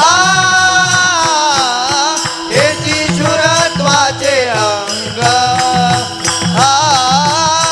हेची शुरत्वाचे अंग नम्र झाला भूता तेने कोंडिले अनंता हेची श्रोत्वाचे अंग असे संत महात्मे आहेत आणि म्हणून संत महात्म्यांच्या ठिकाणी असणारा गुण उपमा जो द्यायचा पदार्थ आहे त्याच्यामध्ये पण असला पाहिजे म्हणून वेल घेतली. दुसरा एक आपल्याला भाव पाहायला मिळतो की वेल जी आहे येता येता महाराजांनी सांगितला तो भाव वेल जी आहे ही झाडाशी अनन्य असते झाडाशी अनन्य असते. वेल अशी स्वतंत्र कुठंही दिसत नाही आपल्याला कुठेही वेल अशी स्वतंत्र पाहायला दिसत नाही आणि जर ती स्वतंत्र राहिली तर नष्ट होण्याची शक्यता असते. विनाश्रयेने शोभनते पंडिता लता वनिता ह्या 3 गोष्टी आश्रयाशिवाय शोभत नाहीत. पंडित लता आणि वनिता म्हणून आश्रय पाहिजेच. वेलीला देखील आश्रय आणि वेल अशी निष्ठावंत आहे एवढी अनन्य आहे झाडाशी ज्या झाडावर ती जाते त्या सगळ्या झाडाला चिकटून बसते. त्याप्रमाणे संत महात्मे परमात्मा रूपी अमृत वृक्षावर चिकटलेले आहेत, अनन्यतेने एक रूप झालेले आहेत. ही त्यांची अनन्यता आहे. संत महात्मे जसे अनन्य आहेत भगवान परमात्म्याविषयी, तशी वेल देखील झाडाविषयी अनन्य असते. ठीक आहे, ही जी वेलीची सांगितलेली आहेत फळ, वेल आणि पुढं बीज, याची काय संगती आहे? फळ म्हणजे काय? फळ म्हणजे कार्य आहे, बीज कारण आहे आणि वेल हे स्वरूप आहे. स्वरूप म्हणजे आत्मस्वरूपवाचक स्वरूप शब्द नाही. आपल्याकडे फार मोठी गंमत पाहायला मिळते. कौमुदीमध्ये सुद्धा कित्येक असे शब्द आले, ते अनेक अर्थ आहेत. सोम अज्ञाती धनाख्यायम आपल्याकडे सूत्र आले आणि त्याच्यामध्ये स्व शब्दाचे 4 अर्थ आहेत. किती? 4. बरं, 3 अर्थ संयुक्तिक वाटतात आणि एक अर्थ संयुक्तिक वाटत नाही. सोम अज्ञाती धनाख्यायम, पहिला अर्थ आहे आत्मा, पटण्याजोगा आहे. दुसरा अर्थ स्व शब्दाचा आत्मीय, पटण्याजोगा आहे. तिसरा अर्थ आहे बांधव, ज्ञाती बांधव, पटण्याजोगा आहे. पण पैसा अर्थ पटण्याजोगा नाही, विसंगत अर्थ आहे. म्हणजे बहुधा असे शब्द असतात ते अनेक क्षेत्रामधले किंवा अनेक शास्त्रातल्या परिभाषा असू शकतात त्या. तसा स्वरूप इथला जो शब्द आहे तो स्वरूप शब्द म्हणजे अंग. अंग सुद्धा कसं आहे? अमृत स्वरूप आहे. म्हणजे वेल म्हणजे स्वरूप. आता संत महात्म्यांकडे चला. संत महात्म्यांचं कार्य काय? आता ही जर वेल संत महात्म्यांच्या ठिकाणी घटवायची झाली तर संत महात्म्यांचं शरीर म्हणजे अमृताची वेल आहे. संत महात्म्यांची वाणी म्हणजे अमृताचं फळ आहे आणि संत महात्म्यांचे विचार म्हणजे अमृताचं बीज आहे. विठ्ठल विठ्ठल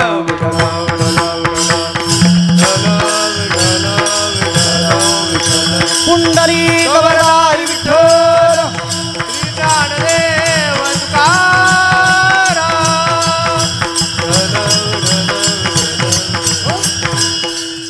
संत महात्म्यांचे विचार हे बीज आहे, हे कारण आहे.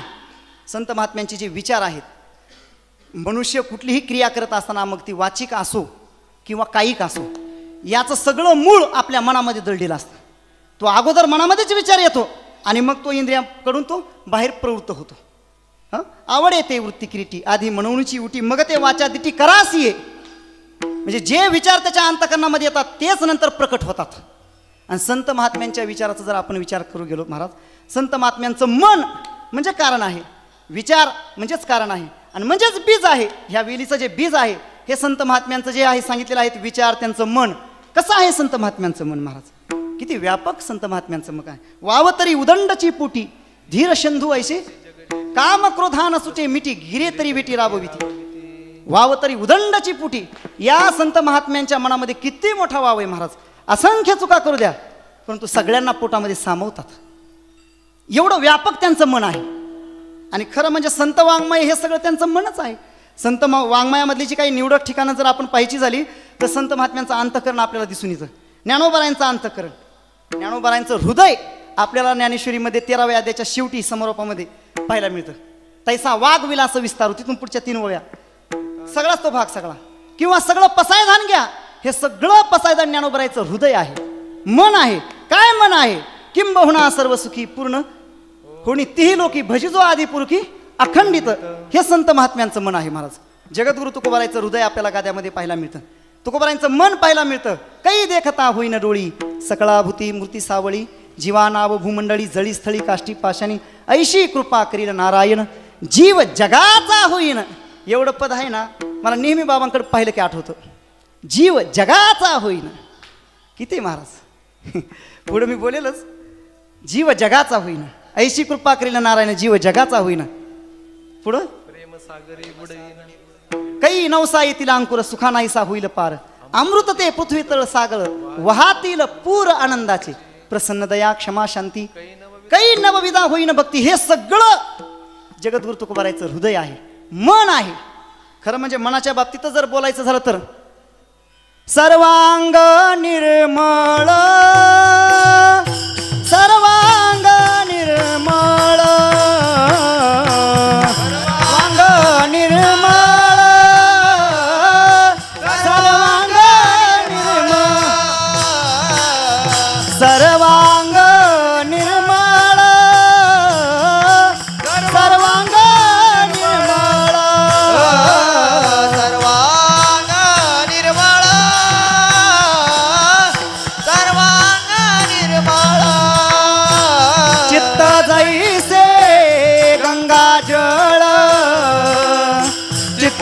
जैसे गंगा जळ चित्त जैसे गंगा जळ चित्त जैसे गंगा जळ मुखी अमृताची वाणी अमृताची वाणी मुखी अमृताची वाणी मुखी अमृताची वाणी चित्त जैसे गंगा जळ चित्त जैसे गंगा जळ चित्त जैसे गंगा जळ चित्त जैसे गंगा जळ मुखी अमृताची वाणी मुखी अमृताची वाणी मुखी अमृताची वाणी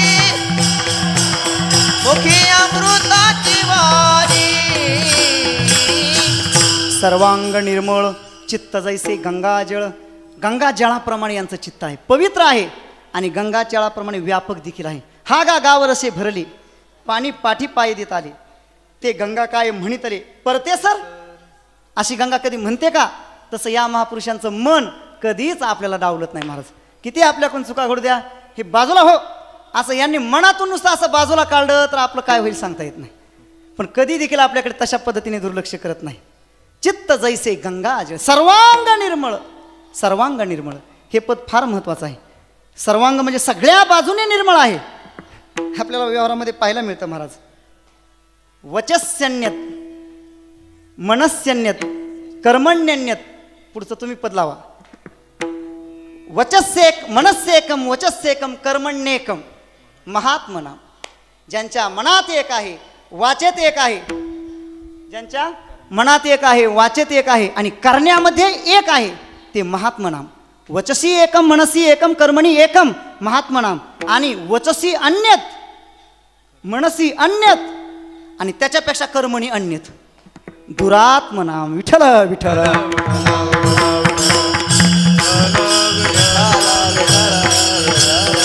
हो सर्वसामान्य मनुष्य बोलतो एक करतो एक आणि विचार तिसराच करतो. संत महात्म्यांचं असं नाही. सर्वांग निर्मळ मनामध्ये जे आहे तेच वाच्यामध्ये आणि तेच वागण्यामध्ये सुद्धा करण्यामध्ये देखील तेच आहे असं संत महात्म्यांचं मन आहे. हे झालं संत महात्म्यांचं कारण बीज. आता संत महात्म्यांचं फळ. संत महात्म्यांच्या फळाबद्दल काय बोलायचं महाराज. संत महात्म्यांचं फळ म्हणजे काय हो? त्यांचं वचनामृत. संत महात्म्यांच्या वाणीरूपी वचनामृताला फळाची उपमा दिली आहे.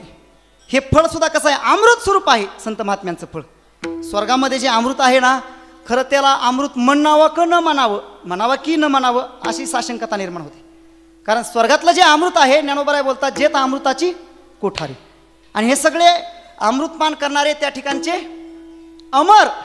अमर कोणाला म्हणतात की जे अमृतपान करतात त्यांना अमर म्हणतात. खरं म्हणजे ही अमरता त्यांना वास्तविक रूपाने प्राप्त झालेली नसती. आणि जर वास्तविक रूपाने प्राप्त झालेली असती तर देहाचे पुरंदर 14 जाती दिवसाला 14 पुरंदर ब्रह्मदिवसाच्या एका दिवसामध्ये जातात. मग हे जर अमृतपान करत असतील तर यांना हे 14 वेळा कशाला जावं लागत असेल? जे काळकुटाचे सहोदर मृत्यू भ्याने पेले अमर तरी देहाचे पुरंदर 14 जाती अशी अवस्था आहे. स्वर्गातलं अमृत आहे परंतु ते स्वर्गातलं जे अमृत आहे ना हे स्वर्गातला अमृत मनुष्याला जन्म मृत्यूच्या तावडीतून मुक्त करत नाही. जन्म मृत्यू चुकवत नाही. परंतु संत महात्म्यांचं वचनामृत वाक्यामृत मनुष्याच्या जीवनातील जन्म मृत्यू संपवतं महाराज. संतांची वचने वारी जन्म दुःख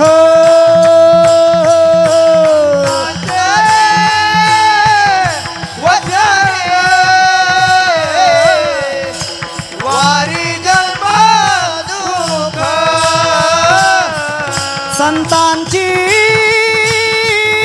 वचने वारी जन्म दुःख संतांचे वचने वारी जन्म दुःख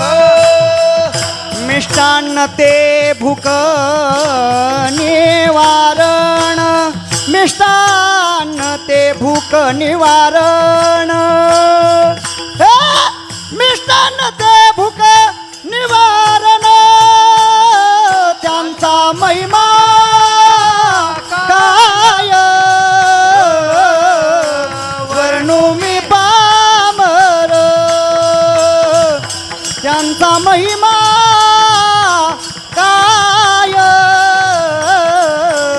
वर्णू मी पामर मिष्टान्न ते भूक निवारण मिष्टान्न ते भूक निवारण मिष्टान्न ते भूक निवारण त्यांचा महिमा काय वर्णू मी पामर त्यांचा महिमा काय वर्णू मी पामर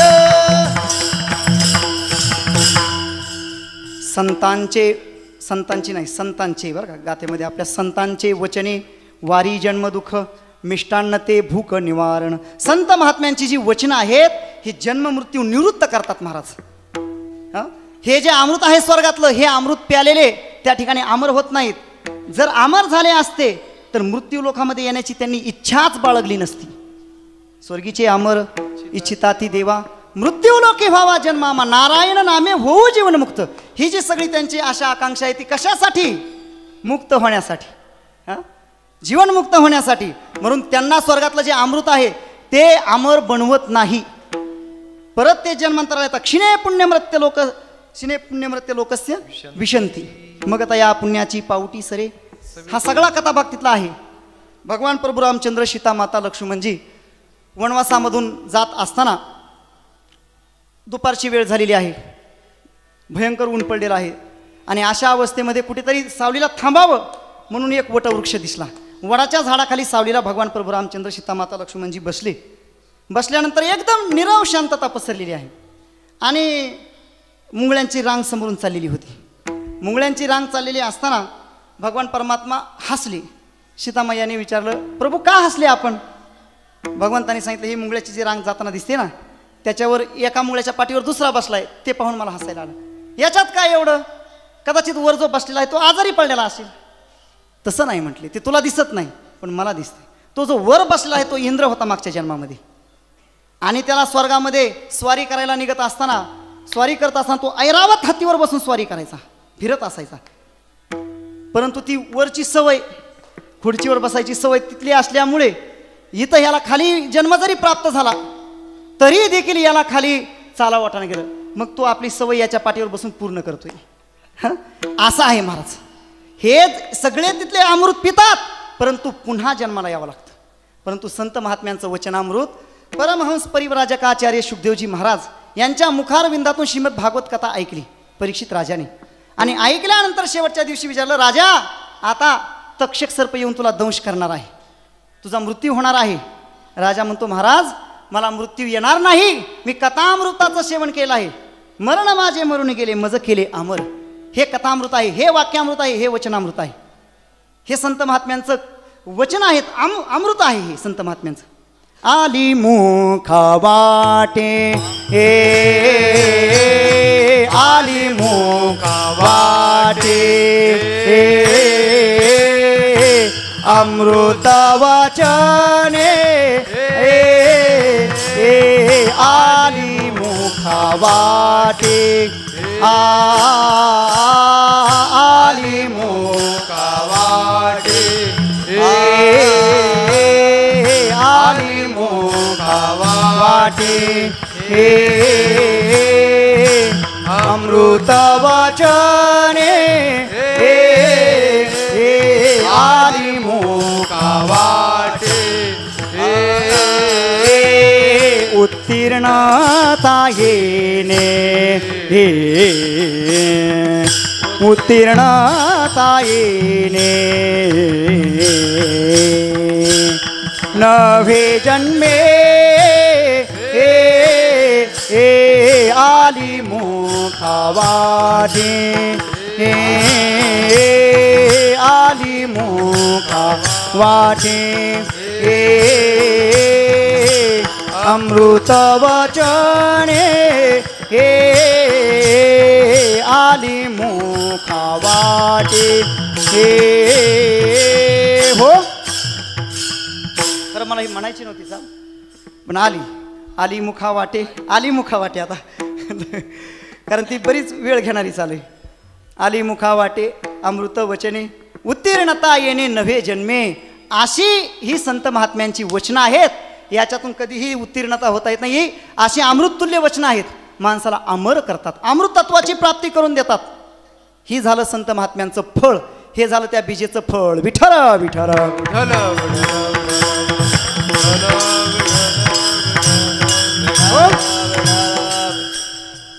आता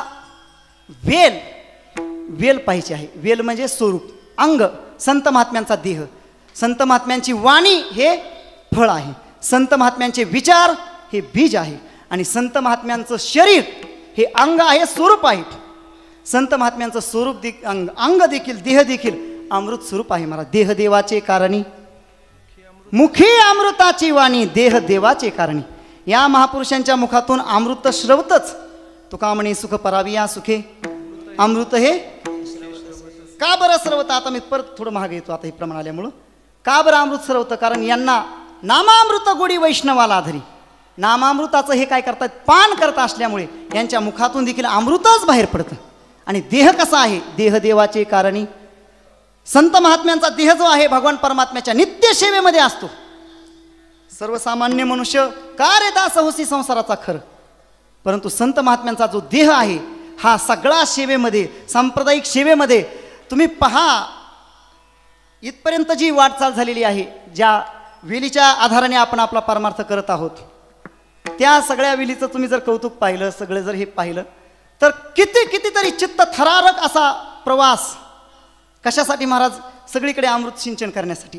पुरुषार्थ सिद्धी चौथी घेऊनी आपुल्या हाती, रिगाला भक्ती पंथी जगा दे तू.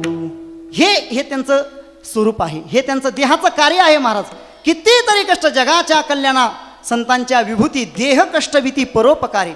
संत महात्म्यांचा जो देह आहे परोपकाराय सताम विभूतय. संत महात्म्यांचा जो देह आहे हा नेहमी लोकांच्या उपकारासाठी झिजत असतो. अमृत म्हणजे काय हो, अमृत शब्दाचा अर्थ सुखदायक, सुखकारक. यांच्या वाणीकडून देखील सुखकारच त्या ठिकाणी घटना घडतात. यांच्या विचारातून देखील सुखकारक विचार निर्माण होतात, आणि देहाकडून देखील जगाला सुखच अनुभवायला मिळतं. म्हणजे या महात्म्यांचं स्वरूप, या महात्म्यांचं कार्य, या संत महात्म्यांचं कारण हे सगळं कसं आहे, अमृत स्वरूप आहे. अमृताची वेली, अमृताची फळे, अमृताची वेली, तेची पुढे चाली बीजाचीही. आणि असं असल्यामुळे देवा, हे नारायणा, मला या महापुरुषांची संगती दे, यांची संगती दे. अभंगाचं दुसरं जग. ऐसियांचा संग देई नारायणा, ऐसियांचा संग देई नारायणा, ऐसियांचा संग देई नारायणा, ऐसियांचा संग देई नारायणा. ओलावा वचना, ओलावा वचना जयाची ऐसियांचा संग देई नारायणा, ऐसियांचा संग देई नारायणा.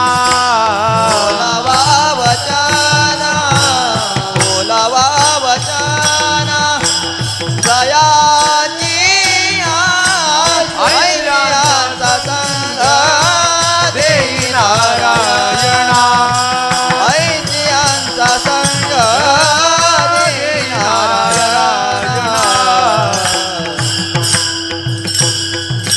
विठोपा रखुमाई, विठोबा रखुमाई, विठोबा जय जय विठोबा रखुमाई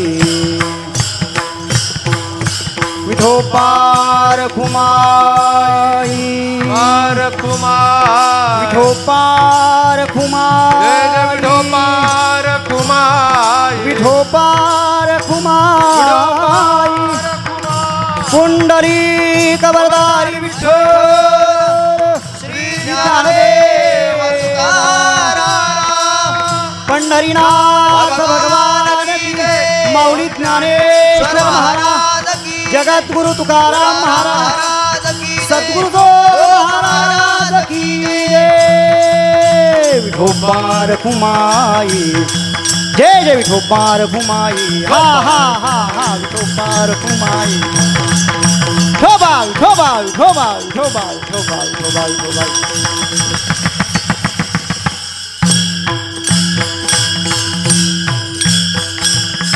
ऐसियांचा संग देई नारायणा कैसियांचा अमृताची फळे अमृताची वेली तेची पुढे चाली बीजाची ही अशा महात्म्यांचा मला नित्य निरंतर संग प्राप्त हो. संत महात्म्यांच्या संगतीची मागणी करतायत आणि तुकोबाराय पद वापरतायत ऐसियांचा संग देई नारायणा म्हणजे इतरांचा नको यांचाच फक्त पाहिजे इतरांचा नको. मनुष्याच्या जीवनामध्ये काही प्रकृतीसिद्ध गुण असतात काही स्वाभाविक गुण असतात आणि पहा तुम्ही ते स्वाभाविक गुण काय अभ्यासाने प्राप्त होत नाहीत. स्वाभाविक गुण हे निसर्गातच असतात आणि ते जाता जात नाहीत फार कठीण असतात. ते स्वाभाविक जे गुण असतात प्रकृतीसिद्ध आर्य चाणक्याने असं म्हटलेलं आहे 4 गोष्टी अभ्यासाने प्राप्त होत नाहीत त्या स्वभावताच लागतात. अभ्यासेन न लभ्यन्ते चत्वार सहजा गुणाः ह्या 4 गोष्टी अभ्यासाने प्राप्त होत नाहीत. कोणत्या 4 गोष्टी आहेत? दातृत्वम प्रिय वक्तृत्वम धीरत्वम उचित ज्ञता. दातृत्व अभ्यासाने प्राप्त होत नाही महाराज. प्रिय वक्तृत्वम म्हटलं जातं प्रिय वाक्य प्रदानेन सर्वे तुषंती जंतवः तस्मात् तदेव वक्तव्यम वचने किम दरिद्रता. पण तरी सुद्धा प्रिय वक्तृत्वम अभ्यासाने प्राप्त होत नाही. धीरत्वम शौर्य धाडस माणसाला अभ्यासाने प्राप्त होत नाही. आणि उचित ज्ञाता पांडित्य शहाणपणा एक नैसर्गिक शहाणपणा असतो. ह्या गोष्टी अभ्यासाने प्राप्त होत नाहीत ह्या निसर्गता असतात. हे प्रकृतीसिद्ध गुण असतात स्वाभाविक गुण असतात. आता हे स्वाभाविक गुण कसे येतात मनुष्यामध्ये? मनुष्य ज्या ठिकाणाहून आलेला आहे त्या ठिकाणाहून त्याच्याकडे गुण येत असतात. म्हणजे मनुष्य जर स्वर्गातून आलेला असेल तर नरकामधून जो आलेला असतो मनुष्य त्याच्या ठिकाणी स्वभावता 6 गुण असतात आणि जो स्वर्गामधून आलेला असतो त्याच्या ठिकाणी निसर्गतः 4 गुण असतात. आणि हे श्लोक आपल्याला चाणक्य नीतीमध्ये पाहायला मिळतात. खरं म्हणजे चाणक्य नीतीमधले जे श्लोक आहेत हे सगळे बहुतांश महाभारतातले आहेत, क्वचित योग वासिष्ठातले आहेत, काही भागवतातले आहेत, इतर स्मृती पुराणामधलेच आहेत. म्हणजे त्यांची एक श्लोक संग्रहाची डायरी असावी चाणक्यांची आणि त्यालाच नंतर अध्यायरूप देऊन ते त्या ठिकाणी प्रकाशित केली असावी. पण हे सगळे श्लोक चाणक्य नीतीमध्ये तुम्ही पहा इतर आपल्याला शास्त्रामध्ये ग्रंथामध्ये पाहायला मिळतात. मी जे श्लोक सांगतोय हे पद्मपुराणातले मूळ आहेत नंतर ते दिसतात आपल्याला खाली चाणक्य नीतीमध्ये. पण स्वर्गस्थितानाम इह जीवलोके चत्वारि चिन्हानि वसंती देहे दानप्रसंगो मधुराचे वाणी देवार्चनम ब्राह्मण तर्पणंच. हे जे 4 गुण आहेत जो आता स्वर्गातून मनुष्य आलाय हे कशावरून ओळखायचं? स्वर्गातून कशा आला हे कशावरून ओळखायचं? त्याच्या ठिकाणी जर हे 4 गुण दिसले तर समजून घ्यायचा हा स्वर्गातून आलेला आहे. कोणते 4 गुण? दानप्रसंगो मधुराचे वाणी दान धर्म करावा वाटत असेल तर समजून घ्यायचा हा स्वर्गातून आलेला आहे. मधुराचे वाणी वाणीमध्ये माधुरी असेल समजून घ्यायचं स्वर्गातून आलेलं आहे. देवार्चनम स्वाभाविक रुची देवार्चेमध्ये आहे, पूजापाती करण्यामध्ये स्वाभाविक रुची आहे समजून घ्यायचं हे स्वर्गातून आलेले आहे. आपल्या ठिकाणी आहे नाही असं नाही. आणि 4था गुण आहे ब्राह्मण तर्पणंच म्हणजे ब्राह्मणांची पूजा अर्चा करावी वाटत असेल, ब्राह्मणांबद्दल सन्मान करावा वाटत असेल, आदर बुद्धी असेल, ब्राह्मण तथा विद्वान यांच्याबद्दल जर अंतःकरणामध्ये एक आस्था असेल, प्रेम असेल. महाराज अलीकडे असा काही एक वर्ग केवळ ब्राह्मण द्वेषाचे बीज पसरवत चाललेला आहे. तिकडे वळायचं नाही आपल्याला. पण ब्राह्मणांविषयी आदर बुद्धी असली तर समजून घ्यायचं हा स्वर्गातून आलाय आणि नसली तर मग समजून घ्या दुसऱ्या प्रकारातला. आता नरकामधून जर आलेला असेल तर तो कसा ओळखायचा? नरकामधून जर आलेला असेल तर त्याच्या ठिकाणी निसर्गता हे 6 गुण असतात. स्वाभाविक त्याचे ठिकाणी सागुण कोणते? अत्यंत कोपह कटुकाचे वाणी, दरिद्रता स्वजनेषु वैरम. अत्यंत कोपह, अत्यंत कोपी मनुष्य असतो. कोपी म्हणजे त्याचा राग कधीच जात नाही, क्रोध कधीच जात नाही. सामान्यतः सगळ्यांना थोडाफार अधिक प्रमाणामध्ये राग येतो. प्रातस्मरणीय गुरुवर्य वैकुंठवासी घुले बाबा एक श्लोक सांगायचे, बुवा मोठ्या लोकांना देखील राग येतो, पण त्यांचा राग कसा असतो? उत्तमानाम क्षणम कोपम, मध्यमानाम प्रहरद्वयम, अधमानाम अहोरात्र, यावत जन्म दुर्जनानाम. पहा, मोठ्या मंडळींना राग येतो, पण त्यांचा राग कुठपर्यंत असतो? क्षणभर. राग आले दुसऱ्या क्षणात भेटतात ते सगळे मोकळे. असे कित्येक महात्म्य संस्थेमध्ये पाहिले महाराज. मारायचे, बिनधास्त मारायचे, गुरुवर्य वैद्य बाबा मारायचे, जयराम बाबा मारायचे, पण नंतर नतुसिंग बाबा मारायचे म्हणतात. पण नंतर म्हणून जायचे, बनशी बाबांनी सांगितला प्रसंग, जाऊन म्हणायचे, म्हण खरं सांग मी तुला कशासाठी मारलं, कोणासाठी मारलं? त्यांच्या ठिकाणी क्रोध येतो, पण उत्तमानाम क्षणम कोपह, मध्यमानाम प्रहरद्वयम. जे मधल्या स्थितीतले असतात ना त्यांच्या ठिकाणी 2 प्रहर राग असतो. 2 प्रहर म्हणजे 6 तास त्यांचा राग चालतो. आणि जे अधम असतात, कनिष्ठ असतात, त्यांच्या ठिकाणी 1 दिवसभर राग असतो. आणि जे अत्यंत दुर्जन असतात त्यांचा राग कधीच जात नाही महाराज, कधीच जात नाही. त्यांचं ब्रीद वाक्य असतं, मोडण पण वाकणार नाही. अरे काय मोडण पण वाकणार नाही? यावत जन्म दुर्जनानाम. अत्यंत कोपह. दुसरं लक्षण कटुकाचवाणी. हे सगळं लक्षण कुठलं चाललंय? नरकातलं. नरकातून जी आलेली मंडळी आहेत त्यांचं हे वर्णन चाललेलं आहे. कटुकाचे वाणी, अत्यंत कठोर वाणी, अत्यंत कठोर वाणी, कटुकाचे वाणी. दरिद्रता, दारिद्र्य जर असेल, दारिद्र्याचं साम्राज्य असेल तर समजून घ्यायचं हे हा नरकामधून आलेला आहे. स्वजनेषु वैरम. स्वतःच्या स्वजनांबरोबर, नातलागांबरोबरच वैर करण्यामध्ये फार त्यांना पुरुषार्थ वाटतो. ज्ञानोबा आहे अशा लोकांना मूर्ख म्हणतात. काही काही माणसांची मोठी गंमत असते. बाहेर आल्यानंतर तुम्ही माझ्या वडिलासारखे दिसता, तुम्ही माझ्या आईसारखे दिसता, तुम्ही माझ्या बहिणीसारखे आहात, तुम्ही माझ्या भावासारखे. अरे घरी सखा भाऊ आहे, बहीण आहे, वडील आहेत, आई आहेत, सगळे घरी आहेत, आणि हे सारखे सारखे काय म्हणतोस? घरी तरी घरी माता पितळा, धड बोली नाही संसारा, येर विश्व भरू आदरा. हा मूर्ख जायचा ज्ञानोबराय म्हणतात. स्वजनेषु वैरण. हे जर लक्षण असेल तर समजून घ्यायचं कुठून आलेत. हा पुन्हा 5वं लक्षण आहे. 5वं लक्षण कोणतं? 5वं लक्षण असं आहे, नीच प्रसंग हो. नीच प्रसंग, कुलहीन सेवा, म्हणजे दुष्टांची संगती करण्यामध्ये आकर्षण आहे. आणि कुलहीन सेवा, अत्यंत क्षुद्र लोकांची सेवा करतो त्याच्यामध्ये. समजून घ्यायचं, चिन्हानी देहे नरकस्थितानाम.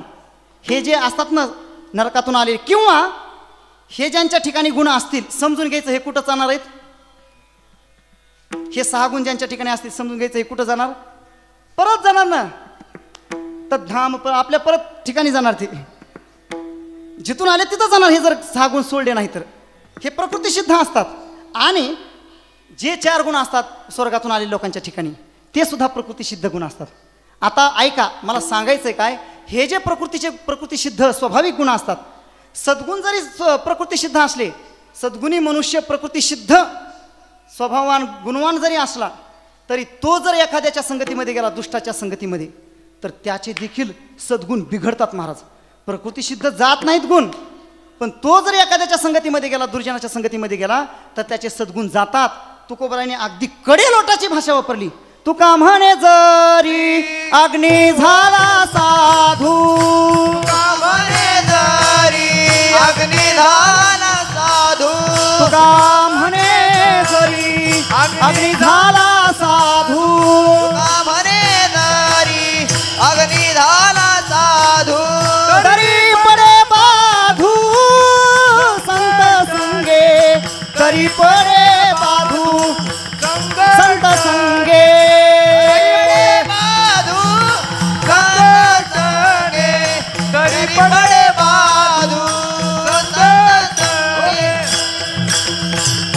अत्यंत कडेलोटाची भाषा आहे तुकोबारांची. साधू जरी असला, प्रकृती सिद्ध सद्गुण जरी असले, आणि तो जर दुर्जनांच्या संगतीमध्ये गेला तर तो बिघडतो महाराज. आपल्याला सगळी बाकीची ही संत संगतीची प्रमाण माहिती आहे. इतकी कठीण आहे संगती. आपल्याला महाभारताचा जर विचार केला तर असं दिसून येतं की महाभारतामध्ये फार काही विभूती मग तो होती. श्रेष्ठ मंडळी होती. कुंती, द्रौपदी, हे सगळे पांडव, अर्थात पांडव तर हे दैवी संपत्तीचे आगारच होते, म्हणून तर भगवान परमात्मा सर्वात जास्त त्यांच्यावर प्रेम करायचा. किती प्रेम करायचा? जी देऊनी जन्मले पांडव, हे एवढं प्रेम करायचं. ज्ञानोबारांची भाषा आहे त्या ठिकाणी. ज्या दिवसापासून हे पांडव जन्माला आले, हे बाकीचे सगळे निकटवर्ती जी माणसं होती, कोण कोण? श्रुती माता, त्या ठिकाणी गरुड भगवान आणि लक्ष्मी माता, या सगळ्यांना बाजूला सारलं आणि सगळ्यात जास्त प्रीती पांडवावर. द्वारकेचा राणा पांडवाघरी. का? कारण प्रकृती सिद्ध त्यांच्या ठिकाणी सद्गुण होते, श्रेष्ठ होते. पांडवांप्रमाणेच कौरव पक्षामध्ये देखील काही काही श्रेष्ठ मंडळी होती, विभूती होत्या. द्रोणाचार्य, कृपाचार्य, भीष्माचार्य, द्रोण, हे कर्ण महाराज. कर्णाचा विचार करा, कर्ण कसा होता? प्रकृती सिद्ध सद्गुण त्याच्या ठिकाणी होते, प्रकृती सिद्ध सद्गुण होते. स्वभावताच तो तर अर्थात देवतेचा अंशच तो होता, पण एवढा सद्गुणी असला. ज्ञानोबाराय बोलतात, दातृत्व देऊनी कर्णा हाती कीर्ती दिगंती फिरविली. भगवान परमात्म्याने आपला औदार्य गुण त्याला देऊन टाकलेला होता, सद्गुण त्याच्या ठिकाणी स्वाभाविक होते. तरी सुद्धा महाभारतीय युद्धाला कारणीभूत जी चांडाळ चौकडी ठरली, त्याच्यातली एक कडी कर्ण होता. एक कडी कर्ण, एक कडी दुर्योधन, एक कडी शकुनी आणि एक कडी दुःशासन. ह्या 4 कड्या होत्या.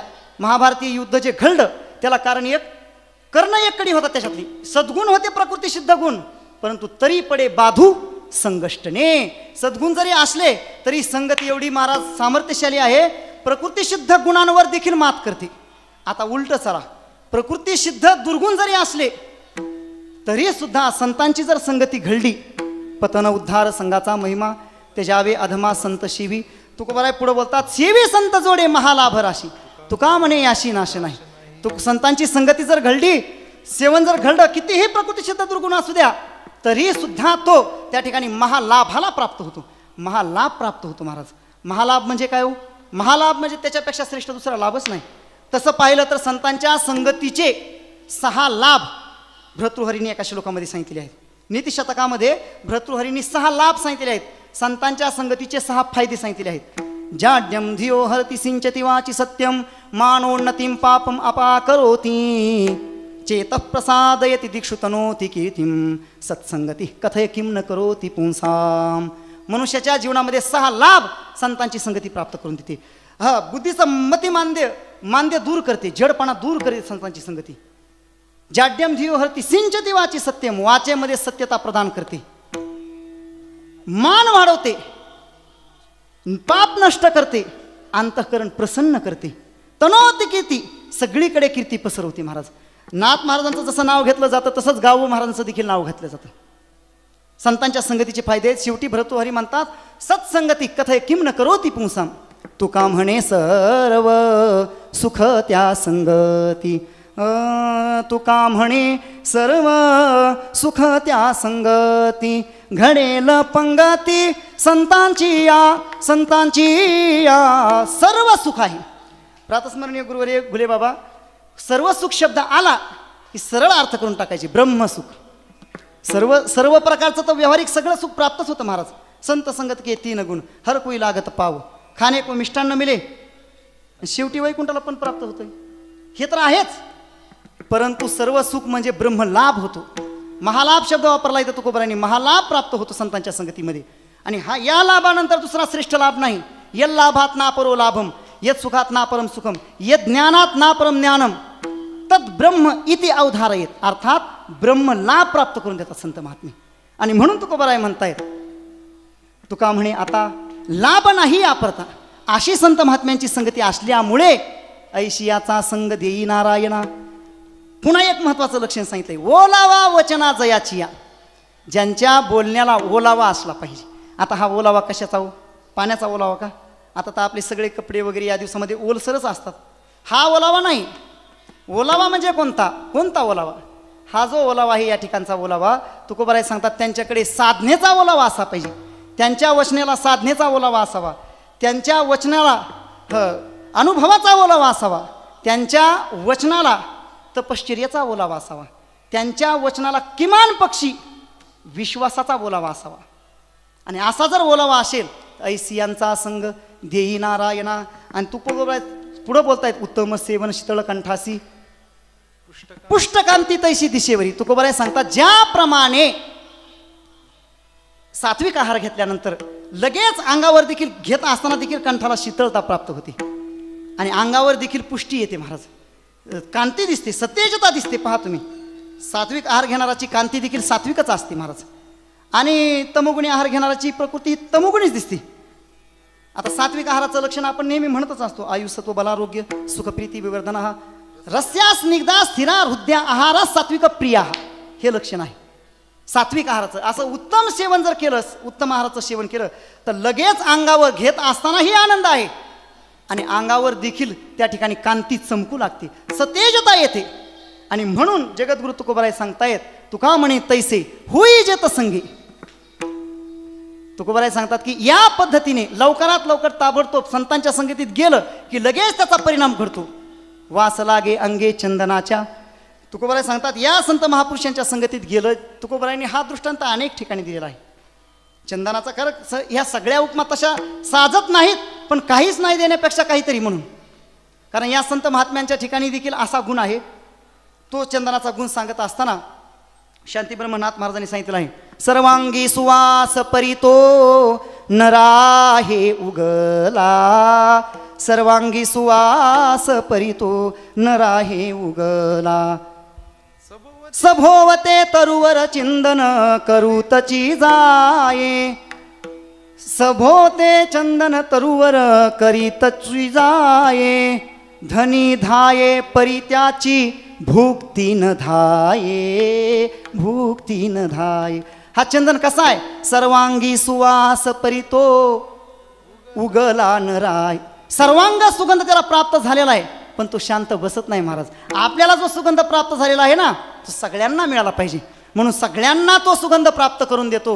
या चंदनाच्या संगतीमध्ये आलेले सामान्य क्षुद्र जीव, त्यांना देखील ज्याप्रमाणे सुगंध प्राप्त होतो, त्याप्रमाणे या महापुरुषांच्या संगतीमध्ये आलेले सर्वसामान्य आपण तुम्ही आम्ही, आपल्याला देखील त्या ठिकाणी परमार्थाचा गंध प्राप्त होतोय.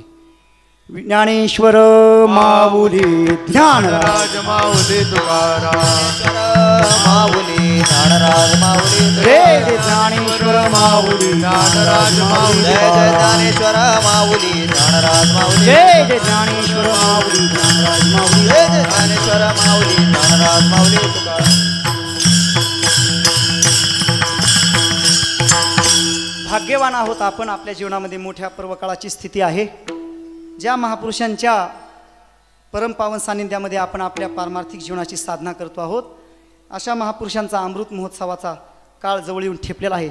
अर्थात आपण सगळ्यांनी या अमृत महोत्सवामध्ये अवगाहन केलेलं आहे. नामस्मरणाच्या रूपाने, नामचिंतनाच्या रूपाने आपण त्या अमृताचं पान करत करत करत करत चाललेलो आहोत. म्हणूनच वाटलं की जाता जाता एकदा हा एक अभंग घ्यावा. अमृताची फळे अमृताची वेली तेची पुढे चाली बीजाची. आता हे संत महात्म्यांच्या ठिकाणी पाहिलं, संतांचं बीज पाहिलं, संतांचं कारण पाहिलं, संतांचं स्वरूप पाहिलं. तसं ज्या महापुरुषांच्या परमपावन सानिध्यामध्ये आपण हे करतोय, त्या महापुरुषांचं कारण पहा, बीज पहा आणि त्यांचं फळ पहा. गुरुवर्य बाबांच्या जीवनाचा हा अमृत जीवनाचा अमृत महोत्सव आहे. निर्विवाद सत्य आहे. बाबांचं जे जीवन आहे हे धुतल्या तांदळाप्रमाणे कसं सामर्थ्यशाली आहे हे निर्विवाद सत्य आहे, कुणीही मान्य करू शकतो. बाबांचं जीवन, बाबांची तपश्चर्या, बाबांनी त्यांच्या जीवनामध्ये अमृतत्वाची केलेली साधना हे सगळ्यांना मान्य आहे, निर्विवाद मान्य आहे, त्याच्यामध्ये काहीच तडजोड नाही. एवढं मोठं अलौकिक दिव्य जीवन बाबांचं. बाबांच्या जीवनामध्ये फळ अमृताची वेली, अमृताची फळे. फळ कोणतं आहे? संत महात्म्यांची वचनं हीच फळं आहेत. त्यामुळं गुरुवर्य बाबांची सगळी चिंतनं ही काय आहेत? फळ आहेत. आणि महाराज या सगळ्या चिंतनाचा आधार घेत घेत घेत जवळजवळ 3 पिढ्या कीर्तनकार झाल्यात. थोडंसं अतिशयोक्तीचं कदाचित वाटेल, पण आम्ही अनेक महापुरुषांच्या सहवासामध्ये राहिलो, अनेकांचा संबंध घडला आम्हाला. अनेक प्रामाणिकपणे सांगतात हे आमचं चिंतन बाबांचं आहे, बाबांचं चिंतन आहे. नंतर मग त्याच्यामध्ये थोडा बदल होत गेला. कित्येक महापुरुषांनी सांगितलं जवळजवळ 3-4 पिढ्या बाबांच्या या फळाचं सेवन करतायत, कारण ते फळ तेवढं अमृत आहे. बाबांचं बीज पहा, विचार पहा, बाबांचे किती मोठे उदात्त व्यापक विचार आहे तो. या ठिकाणी हे एवढं सगळं पारमार्थिक कार्य घडत असताना महाराज, कोण विद्यार्थी कुठल्या भागातला आहे, कुठल्या जातीचा आहे, कुठल्या प्रांतातला आहे,